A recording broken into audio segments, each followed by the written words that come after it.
Hopefully we're live.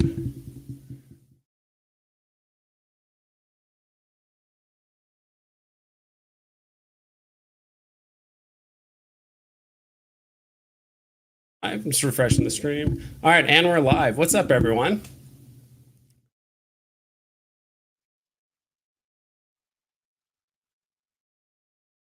Fixing a couple things here. Just going to fly through chat really quick, and then we'll go ahead and introduce the guests. Pasternak, thanks for stopping by. Pasternak, thanks for stopping by. Omar, the biggest bro, we got him here. Viva la Vivi. Richard Prinz, thanks for stopping by. OG Vault says Beck's X-Men character is Gambit. Some people might agree with you, and I would agree with you as well. More MC. Okay, cool. All right, we'll go ahead and get started. So yeah, today's stream, we're just going to be talking about how much we love X-Men. Obviously, we're going to be talking about other things as well, digital comics, Veve, stuff like that. But mostly today's just going to be talking about X-Men '97. I think it's probably one of the better shows, if not the best show that Marvel's probably put out in the last 10 years or something like that easily. So I'll go ahead and introduce the guests. So first we got Biggest Bro. Go ahead and say what's up. What's up, family? Are you ready, Bob? Let's go. I know it was a good call of bringing you on, so I think appreciate it, Biggest Bro. Dr. Strange, what's up? Yo, what's going on, peoples? What's happening? We got Pixel Trader as well. What's up? Sounds good. All right, we'll bring on Marvel's Pax. How you doing? What up, everybody? Thanks for having me. Of course. Well, everyone, thanks for stopping by. Slider, thanks for stopping by. Can't stay long. Shout out to all the great content creators in the Veve fam. So, yeah, the plan here was just to keep it relatively free form. I was gonna probably be showing you guys some pictures here in a second, talk about the individual episodes and scenes and stuff like that. But just to start, when Marvel initially announced X-Men '97, what were your guys' first impressions when they first announced it? I'm not sure how long ago that was, but when they first announced it. We'll start with you, Biggest Bro. I was hyped because this is my childhood. You know what I mean? Like the X-Men, the greatest theme song there is. The as a kid, you're so hyped. It's like, yeah, let's go there without class. And when they said they were going to bring it back, and then they said they're going to bring the original team, original stuff, man, you get scared at first. I was scared, but I was like, we can do this. And then after that first episode, and then as it continued on, I was tucked in and know that I was going to be put to sleep very nicely, very cozy in this show. And I loved it, man. I love it. I love it. That's awesome. Yeah, I wasn't sure. I think a lot of people were nervous when they announced it. They're like, "All right, is it going to be like the previous show, or is it going to be too woke, or this or that, and all this stuff?" But I think it's a great show. What do you think, MPAX? Oh yeah, definitely. I was nervous. I agree. I was excited, hyped, but nervous that it was they weren't going to do my nostalgia, my childhood justice. You know what I mean? Like we grew up with this in 1992 when it came out, and the animation back then was different, but the stories and the writing was so good. This was really a true show based on the comics, and I was nervous of how they were going to do it, and I think the writing excelled my expectations in addition to everything else. I agree with you too. Thanks for having me, because this has been one of the best shows I've ever seen. Yeah, I will say when I kind of announced the guest list, I actually had a few people message me, and they're like, "Good thing you brought MPAX and Doctor Strange, because those guys know comics, just like the best of them." So I'm kind of relying on you guys to kind of give some insight and some of the scenes that are kind of who is this guy, and what's going on and all that stuff. So, but yeah, I think the word I was looking for too was cautiously optimistic. I want this to be good, but please don't mess it up, guy, going in this direction or doing this thing. So I'm excited. Dr. Strange, what do you think about the announcement, the initial announcement of X-Men '97? Pretty much the same as you guys, especially impacts as usual. But yeah, same thing. Nervous. Especially with just the current lack of inconsistency, just in general from Marvel. But then again, I knew this was Marvel animation, so I knew it had somewhat of a chance, not being in the clutches of like the typical Hollywood writers. Because it's just like everything else, you know what I'm saying?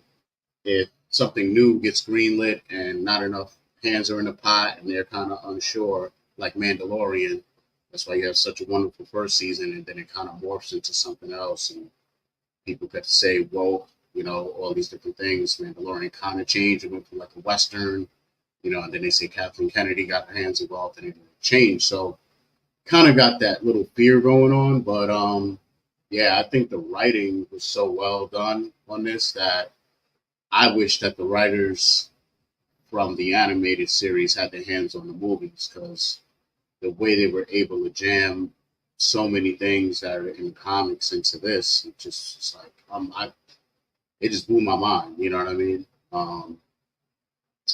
Yeah, it's the best thing I've seen in a while.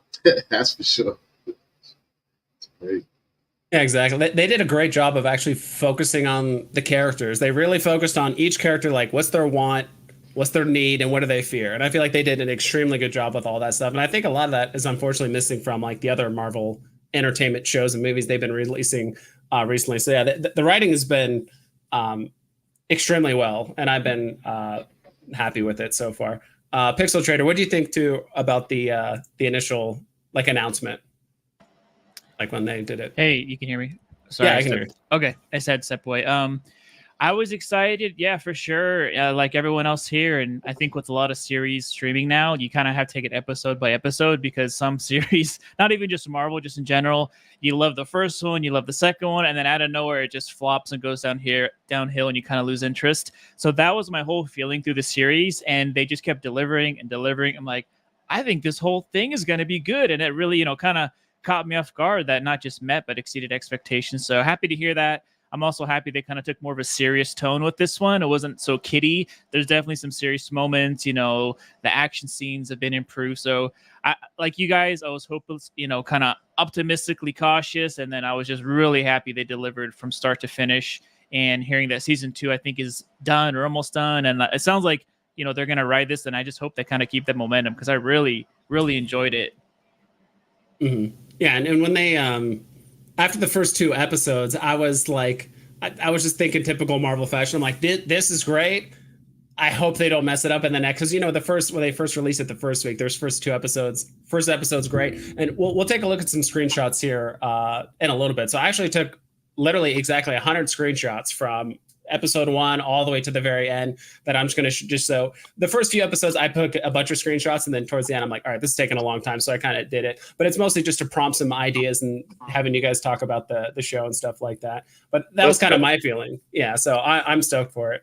Yeah, did you guys want to talk about anything else before we jump into it, at least like initial thoughts or stuff? So we can talk about spoilers when you bring it up. Oh yeah, this is, I should have just changed the title of the video. Like, yeah, this is completely spoiler. This is all spoilers. So if you don't want to hear about how it ends or characters, like, just let me know now. Yeah. So, I mean, I'm going to be showing you guys screenshots from like beginning to end.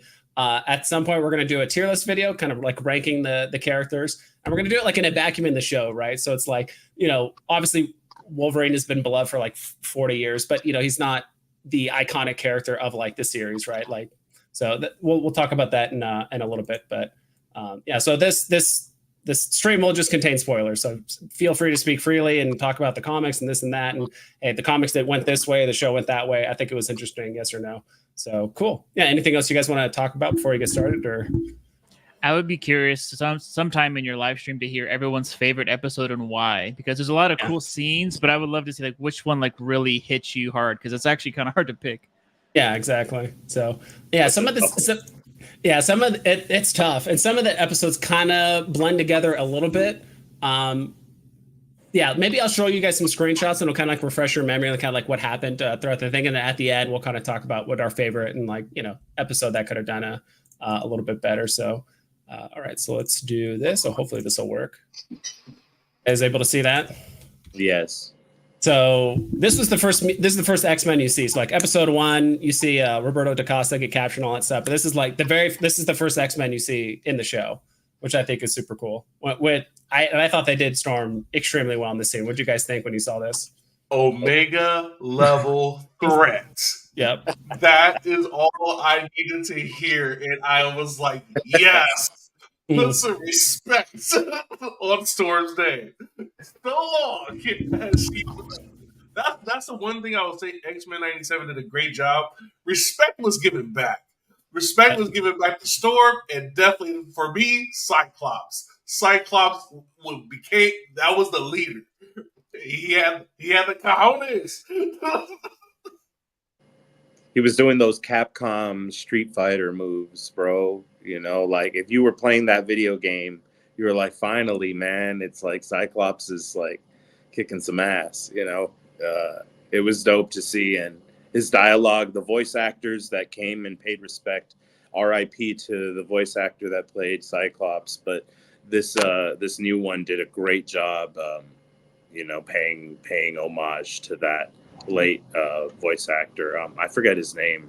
I just saw the making of a week ago when it came out, but I forgot his name. But yeah, it was really cool. I recommend that too. Like you can see the assembled Marvel assembled and how they did the show, and they brought these voices back. A lot of voices came back.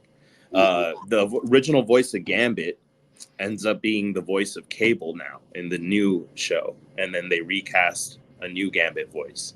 It's really cool. So I recommend watching that. If you don't mind, Pixel Trade, I'm gonna put you at the bottom because you don't have a camera, so the chat's gonna cover your face, but that's fine. That's fine. Yeah. So, pretend Miles Morales is there. Yeah. Yeah, exactly. You're just invisible. I still Cool. see it. Anything else before the next screenshot? No, go for it, bro. I was gonna say the first episode, the first scene. I mean, they come in hot, right? And everyone's showing their powers. It's not like this soft. When you just like everyone out the gate is coming in, you know, showing their powers and showing their, you know, what they got. And I love that. Just starting off, you know, with a bang, right out the door. This is the scene that made Richard cry right here, the intro of Cyclops. And I did hear, I don't know where I heard, I don't know if it was on YouTube or something, but I did hear the showrunners did use some Marvel versus Capcom, some of the fighting games as inspiration for the show. So MPEX, it's a good, you mentioned like, oh, it's almost like they use Street Fighter. It's like, I think they actually did. That, like a lot of the moves and stuff, a lot of the characters did. Cyclops does, Rogue does. I'm trying to remember. There's a couple other ones that are specific moves from the game you can see, Good call out. Yeah, well, this is Cyclops. I mean, the intro to Cyclops was great. I think we got to see less of the Boy Scout, you know, that Wolverine always teased him about, and then we get to see how truly badass he was and how he's really mastered his powers of concussive blasts. It's not lasers; they're concussive blasts. So, anything else about the Cyclops intro? The optic blasts that he does. To me, it's badass because the glimmer, the detail, and the animation, they leveled up the animation while keeping the nostalgia of the original uniform, the look from the 90s. So it's like they just amplified it and made it better. You know, they didn't take away anything from our childhood. They just amplified the art from our childhood because now the animation budget was stepped up. And now I imagine their budget is going to go even higher for what they can do because people did complain about some of the stories feeling rushed, but I don't know. I didn't have a problem with it. Mm-hmm. I think dead on that. You're right. Exactly. Impacts is from the whole series. All of these X-Men superheroes looked like superheroes. They sounded like superheroes. I mean, you just bought in right away. I mean, they all look exactly how we remembered in the comic books. You know, they're larger than life, and you know, it's not kind of like watered down or in any aspect. They looked and felt like superheroes the whole way through. And yeah, Cyclops coming out just looking powerful and jacked off the bat kind of set the tone for me. Like, all right, he's serious now. You know, he's a real deal. Yeah, and he definitely has a bit more of a swagger too. When he walked in and he's like, "Are you a good guy or like a bad guy?" He's like, "Yeah, we're the good guys." He's like, "All right, hang tight," and he's like grabbing him and shooting himself around. He definitely has a bit more of a swagger and not so uptight like he kind of was in the original series. So, Doctor Strange, anything about the intro with like Storm or Cyclops in that first fight? Nah, I mean, you guys pretty much covered all the bases of what I was thinking too. You know, I was just happy that they kept everything on point. And like you said, not just on point, but kind of enhanced what was already there. Somehow managed to update the look, but then still keep it retro. You know what I mean? There's certain scenes here and there throughout the series that have a different look. So it almost has like two different looks they switch between sometimes. Maybe it's just me, but some parts look like really crispy and digitized. Other parts look more just old school. But yeah, going back to the initial question, I was just worried about like how they're gonna make them look. Um, Worried about them nerfing certain people, you know what I mean, or something like that. So yeah, I was just happy overall, especially how they came out intro wise. They look strong. So um, although that kind of turned around a little quick, but yeah, it's dope. I might have to double time it here with the screenshots because we got 100 of these and we've talked about 2 and it's been a few minutes. So maybe I'll just go through like all the screenshots from like season 1, and then if there's one that grabs you, we'll just like talk about it real quick. So I thought this was cool because this was like the danger room scene showing Magneto, and I thought, you know, Magneto was always this, you know, character and stuff, but they made him look like really menacing in that danger room scene where he was fighting DaCosta and stuff, and Jubilee was kind of showing him the ropes and stuff. Obviously, Wolverine's appearance was scaring the crap out of Sunspot there when he made an intro. I did like the club scene too when they were walking in initially, and then of course Morph giving Wolverine a hard time being Jean Grey and all that stuff, turning into Jean Grey and all that. This scene was really cool too with Jubilee. This is probably the first time I've looked at Jubilee. I'm like, that's actually a really cool scene with Jubilee. Usually she's kind of the annoying one, like always falling or trying to do fireworks, and it doesn't really do much. The scene with Jean Grey and Gyrick, where she's like hacking his mind. So, that was badass. Like the music and the background just hit me right when you put that moment. It's like the whole 90s. You know what I mean? Like whenever they're using Cerebro and Jean is using her her psychic abilities. It's just, yeah, that was a intense moment too, because her flashback, then you hear, it leads to some intense moments that foreshadow like the season. Like the foreshadowing of what's to come was really set up well in this with the glimpses and it's just trippy too. They really did a good job in episode 3 as well. When you get to the Inferno stuff, it was a lot of fun how they could go through so many comics in like one episode, but make it still trippy and fun and look really dope. Yeah. We got Hinano here visiting. I knew he was going to make an appearance for a little bit. So can you hear us? Sorry if I forgot you down there. No, I can hear you guys. I'm in the car, so if there's some background noise, I'm sorry. But what's going on, Empax, Big Bro, Doctor Strange, Pixel? Thanks for having me. What's up, Hinano? Hey, how's it going? You sound good actually. You can't really hear any background. You sound clear. You sound great. Oh, let's go, X-Men. I'm so stoked to be here. Yeah. I was just telling everyone, like, I took 100 screenshots from like episode 1 all the way to the end. So I was just going to filter through them really quick and just kind of spark some discussion and some ideas. But yeah, the Cerebro thing was pretty trippy. And obviously the whole dream when you just see a huge graveyard of just gravestones and stuff like that. And then obviously Master Mode. Dude, this dream sequence was like menacing. When I saw this, I was like, oh, they're taking a more serious tone with this. Like, I think they understand that all the people that watched X-Men in the 90s, they're now in their 30s, 40s, maybe a little bit older. So it's like we can handle some more serious tones. Obviously, the scene where Cyclops is falling down and he my God, can custom blast down to safety. Finally, Cyclops can do something cool with his optic blast. That was amazing. That's the thing, right? Like they were just like, this is what he can do. This is why he's a leader. And you're just like, okay, I have to like. I felt myself really coming into this show like, nobody cares about Cyclops, and then like just every time, just like, no, he just added mad respect because that was dope as hell. He just jumped on the plane and just. Can you, dude, bro? Can you please remind our host to send us these screenshots because these are amazing. Like this moment right here was emotional for me. Like seeing that was that's not in the video game. That was giving him justice right there. That was the moment where it's like, I don't need to be carried by Rogue, or I don't need to be saved by, you know what I mean? Like, I'm gonna go ahead and just like dive down and use my powers to like, you know, create a hole in the earth and land. It just was emotional for me. I was like, this is so fucking cool.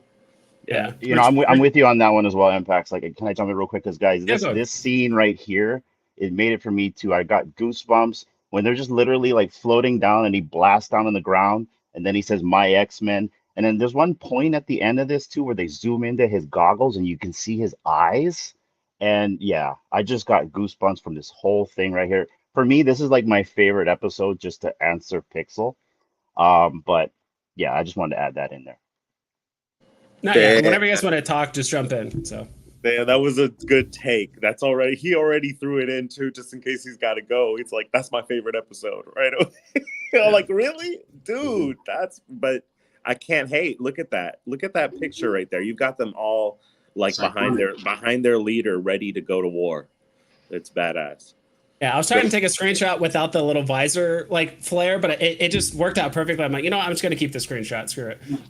One thing I did like about the show too is they did a really good job of how would this person fight? How would they fight? Like Beast isn't going to fist fight all these Sentinels by himself. No, he's smart. He's going to hijack one, use it as a weapon, and fight other Sentinels. So this is the scene where obviously they find Master Mold and all that stuff. Also the scene where Storm turning the desert into glass as she's walking through the desert. I thought this scene was amazing too. Obviously the aftermath of it. This is when they start. I think this is the first time they've actually, like in the cartoons or even in the movies, they actually said like Omega level threat, right? Or was this just a cartoon thing? You took gorgeous images, bro. Yeah. You did great work with the prep. This is like really good moments of it's artwork. Look at that. Yeah. I mean, like it's just straight up artwork. Like they did a great job with making it feel more epic and widescreen. It didn't feel like the TV show anymore. It felt like every week, yeah, it was our cartoon, but it was on steroids. Now it was like feeling like a film. Like it was more like a piece of art, So like that wide dynamic wasn't done before in the cartoon. That was a change up, and seeing how beautiful that looks. That has like touches of Hayao Miyazaki, like, some Princess Mononoke stuff. You know what I mean? Like really good detail and shimmering. And you see every detail in the visor of Cyclops, right there, you capturing that target around his visor, and Gambit's in the middle. That to me was like, look at that. Gambit's the target right there. And that's like foreshadowing things to come. Even there, your screen capture of that moment right there, I'm like, oh man, and Gambit looks like he's being targeted. I didn't notice that. That's a good call there.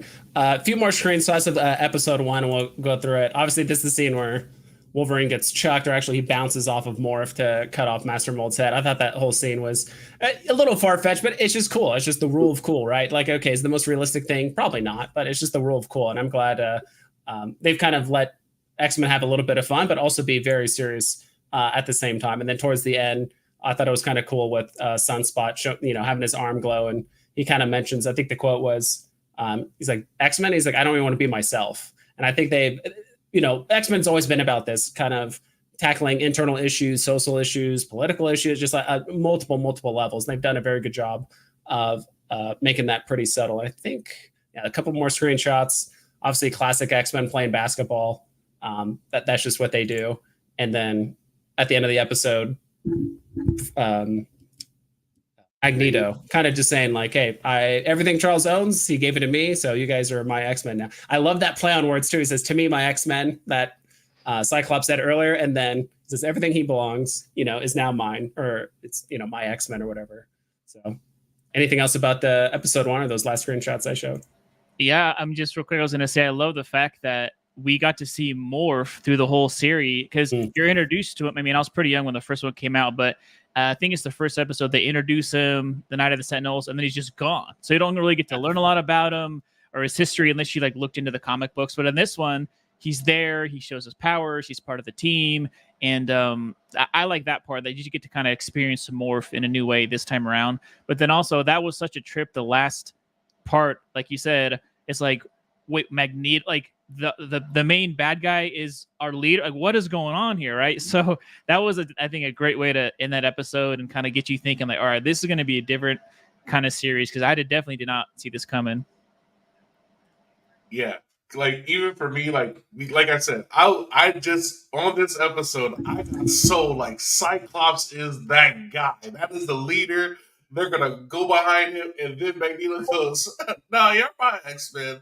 You know this is what Charles left for y'all, man. So welcome." It was just like, dang. Magneto's the most badass. Magneto is the badass of all like villains when it comes to.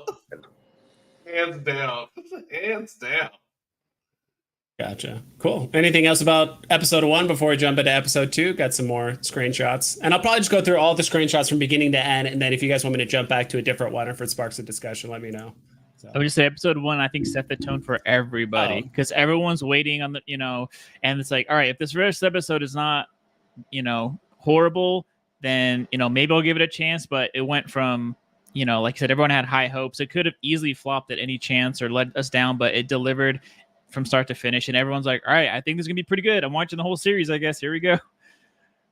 Yeah. And I think they did a good job with the Omega level mutants. It's like Omega level mutants are the ones, they end fights. Like when they show up and they want to go full power, they pretty much end any fight for the most part. So cool. We'll go ahead and jump into episode. Oh yeah. Also the ending, dude. I love this ending with the end credits, classic like 90s. It really reminds me of those my brother, something like that, or my cousin. They used to have like X-Men cards, and you'd look on the back and it would show like their energy level and their intelligence and their strength and like their durability. It had all these stats. So it kind of reminded me of that. But also the classic show had this too, where it kind of, and I think it's good they added this, because not everyone has watched X-Men from 30 years ago, but kind of giving a little blurb on their powers and stuff. So I still collect Marvel cards, bro. Yeah, of course.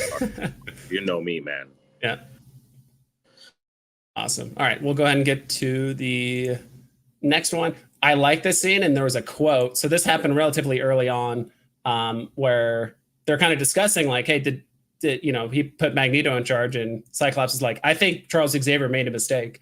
And the quote that he says is, after all of our tete-a-tetes, which, by the way, the language that the vocabulary that Magneto uses is insane. Is after all of our kind of like differences, like, you have finally realized what I did ages ago, that even Charles Xavier can make a mistake.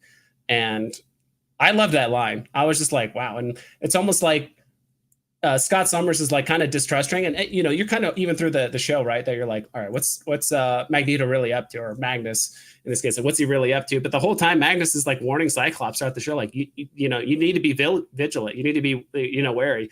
Xavier was always sunshine and rainbows, we need to put our differences aside, create peace, all that stuff. And like Magneto's coming from a more pragmatic approach of like, people can be wrong, even Charles Xavier, and you need to realize that. So if you feel like he's wrong, act accordingly. So. Professor Xavier was the glue that was holding, I think, the humankind and the mutant race like kind of together, and it was very, very fragile. And then when he was gone, all bets are off. And Magneto, I think, really was aware that war was coming. The powers that be, always, he's been through it. It's his past. It's his dark past. It's the trauma he's been through. He knows history repeats itself, and he's kind of like, wanting to. You can even tell he feels out of place on the X-Men team wearing that new uniform. Yeah. So yeah, like, it's so cool because it pays so much respect to the comics and the Claremont run. So yeah, I loved seeing this side of Magneto. Yeah, I enjoyed that scene too, and they had some extremely good quotes like throughout the show. There were some quotes I'm like, I gotta like write this down. Like that's such a good quote. And then we'll kind of just speed through the season 2 screenshots. Obviously, the Jean Grey, or what we thought was Jean Grey, talking with Storm about wishing her son was a human, and then even Storm said, more force. The show did a great job of foreshadowing. She's like, even I've thought about being a human one time, but I remembered that my mutant family and all that stuff. Obviously, the whole romantic scene between Magnus and Rogue was I think caught a ton of people off guard if you didn't read the comics. But why did you chuckle and laugh nervously? Because bro, that age difference right there. Yeah, that too. Yo, that could be daddy right there. You know, that could be grandpa right there. Yeah, That's because, you know, because she great has grandpa. great hair. You know what I'm saying? He's looking at her like she got grandma status. Yeah. Maybe that's what it was. Hey, no judgment. To each his own. Yeah. If they're both okay with it, then so be it. Hey, age, man, ageism is a thing. I respect that. I'm not gonna hate. I'm not gonna hate on the player. You know. I also like this scene too, where they were trying to arrest Magneto. They're like, "All right, we got weapons that don't have metal." He's like, "Okay," and he just picks up the helicopters and threatens to just dice them all. Classic screen, scene of Magneto mirroring the cover of the X-Men comic that we have on Veve. When I saw that right there blew me away. Dude, that comic in the real world went up because of that moment. Yep. Right. Oh. And so it wasn't just me then. Okay, cool. Oh yeah. Because I won't lie, I went on the app and I bought a couple more. Me too. Oh yeah. Right when I saw it, there was a scene where it was more of a zoom out from behind, and you could see like the whole courtroom and him. Right when I saw that, I'm like, all right, I'm gonna go buy 5 of these. And at the time, it was like, I don't know, a gem and a half or something like that. Yep. So I thought that was pretty cool. And then I thought this scene was hilarious. Just like, he's coming, and he's like, "Who, Apocalypse?" Which is also more foreshadowing. They're crazy with the foreshadowing because he becomes a thing at the very, very end. And then obviously, I just thought that scene was hilarious. That was the first time I probably laughed really out loud with that. And then obviously we got this guy. Who is this again? I'm trying to remember his name. Executioner. Dude, he beat up some X-Men. Dude, he was he beat up some guys. I remember he beat up Bishop. He was fighting a few other people, and then obviously that was Morph. Cool. That was the only time we got Colossus. Right there was Morph. Yeah, Morph is definitely Mr. Cameo for the entire show, and he did a great job doing it. Right. He was very lighthearted. Really good his relationship with Wolverine was dope. My bad, Doctor. Go ahead.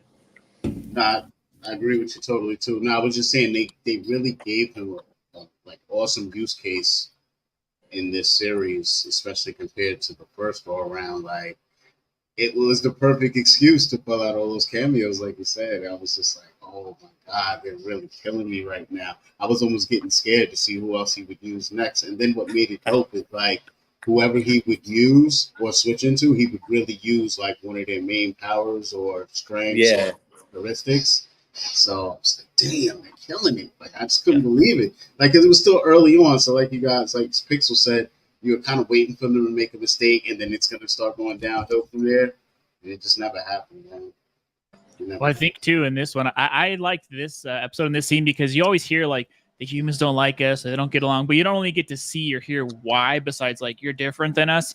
This was they're human, fighting and telling them you complain too much and you think you're special and you're they're telling you why they don't get along, and you can see that anger while he's beating them up coming out, and you can see physically the clash of the humans. And I don't know, Morph, for the rest of the series I was like, okay, when's Morph going to show up and what's he going to turn into, because I want to see what other X-Men he's going to bring out that we haven't seen before. So later we see Juggernaut and some other ones. Was kind of cool, but you never know what Morph was going to turn into, which made it definitely fun. But I like this Executioner guy. I wasn't familiar with him. I had seen him before a little bit, but to see him in action and to hear him talk, and he's angry at the mutants about all this stuff, was like, okay, I get it now. I understand, why you guys are so pissed. And it's spelled with an X, Executioner. So it's Executioner. A weird. Oh, that's no E. So just straight X. Yeah. Okay. So he's a play on what kind of people he likes to execute. Okay, I like that. The mutants. All right, and there's a few more screenshots for episode 2. Obviously, Storm getting shot by basically sacrificing herself to save Magneto with the shot. Magneto pulling everyone up into the sky. Obviously, he's crying. He's upset. He was just in that same episode, he was just talking about how Storm was a goddess and all this stuff. And he obviously has a huge amount of respect for her and her abilities. And he's like, wow, she just sacrificed all of that to save me. And obviously there's the scene where I'm trying to remember some of the quotes that he essentially said here. It's just more foreshadowing, and he did the most epic speech. His it just shows how he's no joke when it comes to this. He will he will warn humankind that he's trying his best to be. He's like, don't make me be. I forgot how he exactly says it, but he's like, don't make me disappoint you or something. You know what I mean? Like, don't force me. Like don't let me let you down or something like that. He was saying, Yeah. I have he said it with so quote. much passion in his voice too, right? Such a great moment. It was just like, wow, Magneto's just like showing his Omega level powers, but in a way where he's not harming people. He's using them as a threat, because he sees how the same history is about to repeat itself with the discrimination and the hatred and these, government forces that are, clearly working or in alliance with a plan to eradicate mutant kind. Yeah, Rob Cook's got the quote here. Please do not make me let you down. Oh, kind of yeah, it's almost like a double meaning. Like, don't do stuff to me that's going to force me to just, go back to my old ways. But also, don't let me let you down right now because you guys would die. He had a really good quote before that too, where he says, where he's bringing everyone up, and he had his foot like over Executioner's face, like he was going to squash him. Then he says, "For an old friend has challenged me to remember that this view of Earth, how vast it is versus how small we make it." So, just such good script writing and dialogue, mostly obviously from Magneto, but a lot of other characters had good dialogue too. Nightcrawler had some really good dialogue as well, so I enjoyed that. And then I think a few more screenshots. I think this is basically where he tells them another quote. He says, "Be wary, be vigilant, tragedy lures with fortune first." So he's basically telling them like, hey, don't celebrate too much. Like, this is how things happen. If there's a big victory, big triumph, and then soon enough, something's going to happen. He's been through it. He's been through the ring. He's been through World War II and then all that stuff. He's been through lots of battles and wars. So he kind of knows how, humans are going to react to all this. And then also the scene where Storm is basically told that her powers are gone forever. This is the scene where she basically gets scared for the first time ever of the storm. Like, growing up, she's been able to control and feel the weather. And this is the first time she's actually terrified of it. And then obviously the scene with the actual Jean Grey coming through the front door. And I think that's it for episode 2. Another draw, end of the very end of the episode is another what the hell's going on? And you gotta like, wait for another week to see. Yeah. And I think a lot of the comic book readers probably saw this and be like, oh, they're going this way with the story. Interesting. Okay. And some people were probably like, who is this? Is this 2 Jean Greys? Is she from the future or whatever? I remember talking with my friend who watched it too. And he's like, wait, who's that? They're Jean? Is she from the future? Like, what's going on? And obviously they explain it. Well, what was fun to see, I think they did well in this episode, is if you really look, you read the comics, you're familiar with the history, you could start guessing at where they're going to go. Like, are they going to follow this path or modify it? But people who are newer, like my friends had watched it, they were like blown away. Like, what is going? They had no idea. So for them, it was a whole new experience to just be blown away at this plot. So I think both audience got a fun thing to go with, right? Either you had an idea of where it might go because you know the history of the comic books, or if you're brand new to it, you're just blown away and confused, and you're just like, I got to see more. I don't know what the hell's happening. I think Pixel hit on the head exactly why this is so successful. And this is exactly why this is the same approach they have to take with these movies. And I think that's what they're kind of doing with Deadpool and Wolverine a little, is just kind of just putting you in a bubble where it's just kind of its own thing, but it's still going to draw from so many familiar things, but not to a point where if you're not familiar with those other things, you're thrown off, hopefully. But that's how this was done, where it's just treat for everybody. So, yeah. Awesome. All right. So we'll go ahead and go through the episode 3 stuff now, which is pretty interesting. They're talking about how this is where they find out that basically this is the real Jean Grey. The one we've been hanging out with is a different person, obviously Madeline Pryor. This is where we see Mr. Sinister for the very first time. So that was a bit trippy, definitely like a horror element or like a thriller element there. This is where she becomes, was it the Goblin Queen?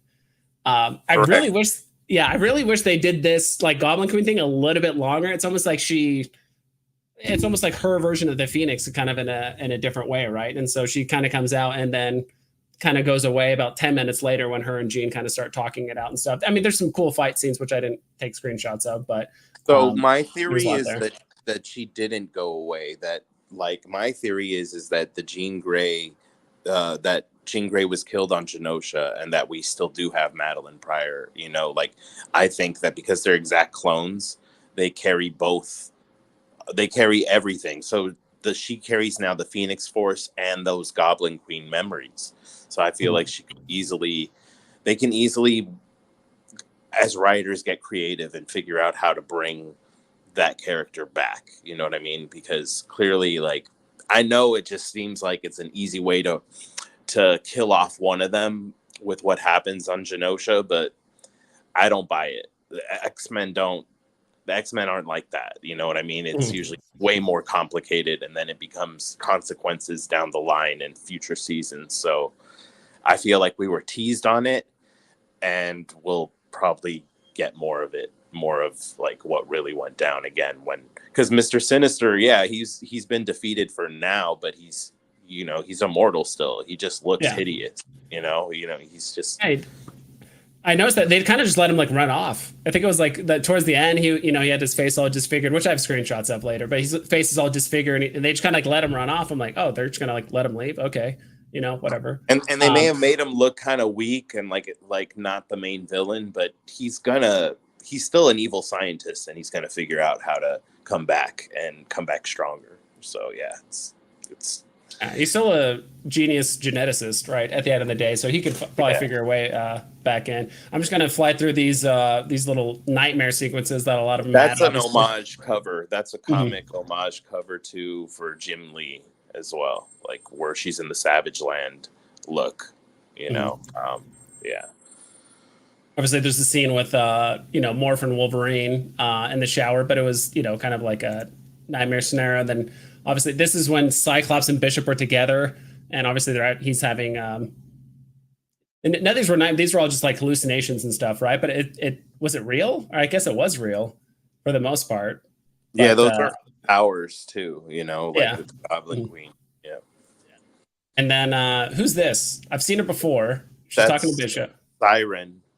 So Siren is Bishop's partner in the future.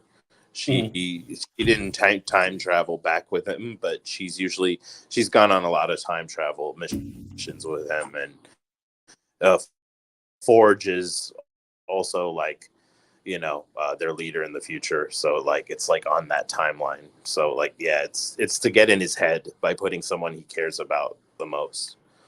Yeah. And then obviously, dude, this scene was you guys ever seen that YouTuber named Meat Canyon? He does all these like crazy little kind of grotesque like animations of like it's mostly funny, but like celebrities and random stuff like that. I definitely got this feeling where it's just like when they had this scene with Roberto da Costa and like his mom, and she turns into this like creature and she like vomits up like a vase of himself and all this stuff. I'm like, dude, this is pretty trippy. And then I think that was obviously this scene where they go down to basically hell essentially, right? And then this is the scene where Cyclops supercharges Bishop and he starts shooting down all the demons and stuff like that.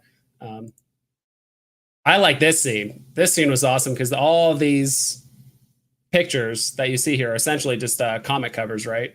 From previous X-Men comics and stuff like that. So I thought it was kind of a, as a casual watcher, you're like, okay, these are all just memories that they have. But really, if you're a big X-Men fan or a comic book reader, you're like, oh, these are all covers, that they're obviously giving homage to. I kind of like this scene with, I guess technically Madeline Pryor, and then Nate. He has the techno virus. So they got to throw him into the future. All right, this is episode 3 or 4. So, anything else about episode 3? This one was definitely massaging out all the kind of the clone aspect and sending Nate to the future and all that stuff. And I thought it was interesting that Bishop was saying like, oh, I have a friend in the future that can help us, who's also Forge. And then Forge also ends up helping Storm later. So it's like Forge is helping the X-Men in the present and the future, like at the same time, which is pretty crazy. So go ahead and do episode 3. And this was definitely more of like a fun episode, obviously, with was it Motendo? That was his name? Mojo. And then Mojo. Yeah, with Mojo. Yeah. And then obviously he lost a ton of weight. And so I think this episode that they just kind of had a lot of fun with. They needed something to do for the 2 teenage kids to like have a bit of fun and go out and do some stuff. Obviously I like the homage to kind of like the X-Men like arcade game. It kind of looks similar artistic style and all that stuff. And I like this scene too, where I was kind of hoping they would do this a bit more, where they kind of had Jubilee like use these powers a bit more. I think she used it later, like towards like the end of like the very last season. But I would assume she would learn, you know, a couple tricks from her future self that's played, you know, it's been here for a long time. Well, And I think then, if I remember the Mojo world, I remember the episode a little bit from the original, but I, you know, was watching videos later. I think if I remember, Mojo was created to kind of mock the big corporations and how it's all about ratings, ratings, ratings.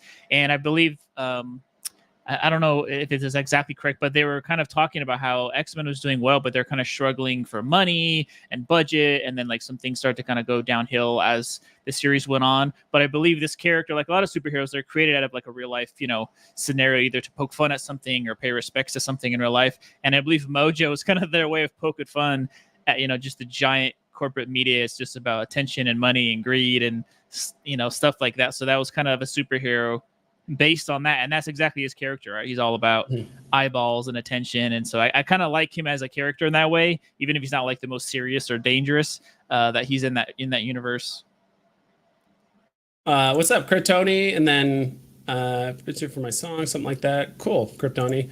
And then Richard says Mojo is super meta. Yeah, basically, you can hear as Jubilee talks and all that stuff. He kind of talks about the way she speaks and how he's trying to target like certain age demographics. So he's talking like, you know, they're trying to get ratings here. They're trying to get the show to be more popular. And obviously there's that. This scene, because this is Life Death Part 1. And so they're talking about, obviously she's trying to get her powers back. This is the adversary, which I don't know too much about. This is probably one of the things that definitely caught me. I'm like, what is going on here? I'm sure comic book readers probably understand a bit more about what's happening with like the adversary and stuff, but the way she gets her powers back and the way she transforms and everything is super cool. But anything about that? Episode 4 was pretty short. It's a lot of just kind of just it was a fun episode, but towards the latter like quarter where they kind of talked about Storm is definitely much more serious. Well, I like that. Yeah, I wasn't familiar with this character, so it kind of caught me off guard, but I enjoyed this kind of, you know, struggle or strife with this adversary, because Storm's always been, you know, very confident, strong, leader focus. You know, she doesn't really have a whole lot of weaknesses you see in the episodes because she's always so confident. And to see here with this like struggle, right, is internal struggle, and this freaking demon is tormenting her about this, you know, internal, that to me was like pretty deep, right? And I think what I think they kind of did well in this episode is I don't remember a whole lot from the original series. It seems more about, you know, big heroes beating up the bad guys, and maybe because you're younger, you didn't really understand the like little nuance of the story. But seeing this, they focus a lot more on the female characters and womanhood and internal struggles. So for me, I think this might have helped bring in, more girls to enjoy the series and maybe fall in love with these characters in a different way. Because this was, to me, was not only dark, but just super interesting to see even someone as, you know, strong-willed as Storm is like going through this dark stuff right now. Mm-hmm. Awesome. Yeah, episode 4 was pretty short, and this is probably an episode that might have thrown off the most users that aren't familiar with like the characters and stuff like that, because we're learning about Mojo, who's this guy from like a different, and then also adversary. So this episode probably confused like the most people that aren't like avid or just understand like the X-Men characters and stuff. Then going into episode 5, where they get to Genosha for the first time. This is the first time you see Kurt Wagner or F.A. Nightcrawler. F.A. Nightcrawler. Yeah, so I always enjoyed playing Nightcrawler. He was probably one of my favorite characters to play in that little X-Men arcade game back in the day. Also, this one totally caught me off guard, where Jean Grey actually kissed Wolverine there. Obviously, the Genosha scene where they're all partying and having a lot of fun. So they're having fun at the Hellfire Gala. And then Cable going back in time to try and save his mom. And then as he's kind of going away, he's like, "I'm sorry, Mom." She's like, "Sorry for what?" And then that's when the huge explosion happens. That was a dope scene. Yeah, this scene was cool. Dude, this scene right here broke my heart, where Nightcrawler was hurt and Rogue wanted to help him, but she can't touch him. So she's sitting there like, I can't do anything. And then Gambit obviously steps up and, you know, checks his pulse and all that stuff. And so you could definitely tell like that took a toll on Rogue, that she can't even help the people that she loves, you know, in different ways. So anything else about this scene or other stuff I've shown so far? This was a rough episode, man. Yeah. This was a big one. And obviously this scene, I know there's a lot of stuff that happened between then and there, but I kind of wanted to keep it on like the highlights here. And then obviously Gambit, remember it. My guy, my Raging Cajun. Raging Cajun. This one, dude. This one was all about Rogue and all kinds of stuff, dude. This one was heartbreaking for Rogue. Like the only time she can finally touch Gambit is basically when he's dead. And then she said, "I can't feel you, bro." Like, come on. I was like, what y'all doing to me? Yeah. Why? They definitely pulled on the heartstrings. Going like that, and he got Rogue. This was probably like the turning point for me, where I was just like, damn, how deep is it for Rogue? Like her character, what she's going through all these different things. Like, dang. The end credits were sad too, man. The end credits were rough. It was like, for me, this was for me. This kind of set the marker to let me know, like, and even after this happened, I still was cautious going into the next episode because, like, I'm sitting here wrestling with, like, all right, it's one thing to, like, the people that died during the fight, but it's usually like ancillary characters, dudes in the background.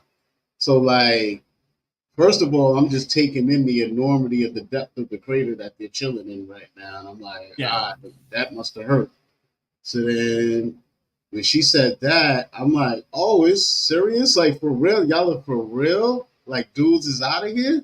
I'm like, nah, this can't be. So then, once we got to the next episodes, that's when I was like, oh, I don't even know. How do we even get more episodes? Because almost everybody's, like, I don't want to say too much yet, but yeah, unbelievable. So for me, this was my favorite episode. This was my episode. I love Gambit. I love the way he went out. It hurt, but it hurt so good that it was important. It was an important death, and they made you feel it hard. And you're just like, oh, this is what this is about to be about. We're gonna have fun. We're gonna get the nostalgia, but I'm gonna break your heart at the same time. And things that could do that to your emotions, I love it, man. I love it. Yeah, I agree with you, big bro, on this one. And so this episode for me was kind of a turning point, as well as it also reminded me of the comic book, the Hellfire Gala #1, Resurrection of Miss Marvel. It kind of took like a same turn where it was like all nice and good, like everything was good in the beginning. All of a sudden, just took a dark turn and everything kind of went to crap. So I really enjoyed this one, and it kind of had like similarities, in my opinion. What do you think about that? Impacts? Does it kind of like have similarities to that comic book?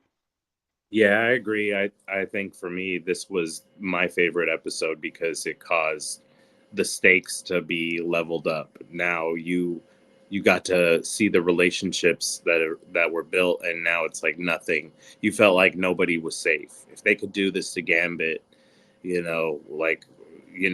could lose any character. Like Genosha is one of those like crucial parts in comic lore where we know like a lot of devastating things happen. So I was already on edge watching, and for me it reminded me a lot of what you just posted up, the comment. It had the Days of Future Past feel in terms of it being such an iconic story. Like they made something iconic with this episode where it's like people will always be like, oh, you remember episode 5? Like they'll go back to, but did you see episode 5? And it's like, yeah, man. It happens quick. Yeah, it happens quick. You go from here to here to here in about like a minute and a half. Like it happens very quickly. You go from everyone having fun and partying, and then Cable shows up. And I think at that point, I think a lot of people are like, all right, something's going to happen. He even says, stop the music too. Initially, when he goes in there and he's like, all right, stop the music. Is that a reference to something? Or they never really explored that. I could have sworn. Well, Cable wanted like them to, he knew like he wasn't going to be able to change anything because him being disappeared back, he knew that was probably like a fixed point, like a nexus point or whatever they call those, like from the Doctor Strange what if, I really think like that Genosha, no matter what, they can't really change. Like they can probably change like who it affected, but like no matter what, Genosha's got to happen. It's one of those. And Cable, that's why Cable was like just desperate he was like, oh my God, I'm here. Oh shit. like he knew he was too late already hearing the music, because it's like, yeah, powerful. This is probably my favorite episode too, that hit me in the feels. And even the build up right before, like the end of in this scene here, it shows them like they're at the party, they're all happy. Then these, sentinels are coming in, they don't know what the heck's going on, and they instantly jump into action. And you see Rogue and Gambit fighting side by side, like they're secretly like this love triangle, but they're literally fighting in this life or death situation together. And then Gambit kind of like saves Rogue and takes one for the team, and he knows like, all right, I'm going out like this to try to save everybody else.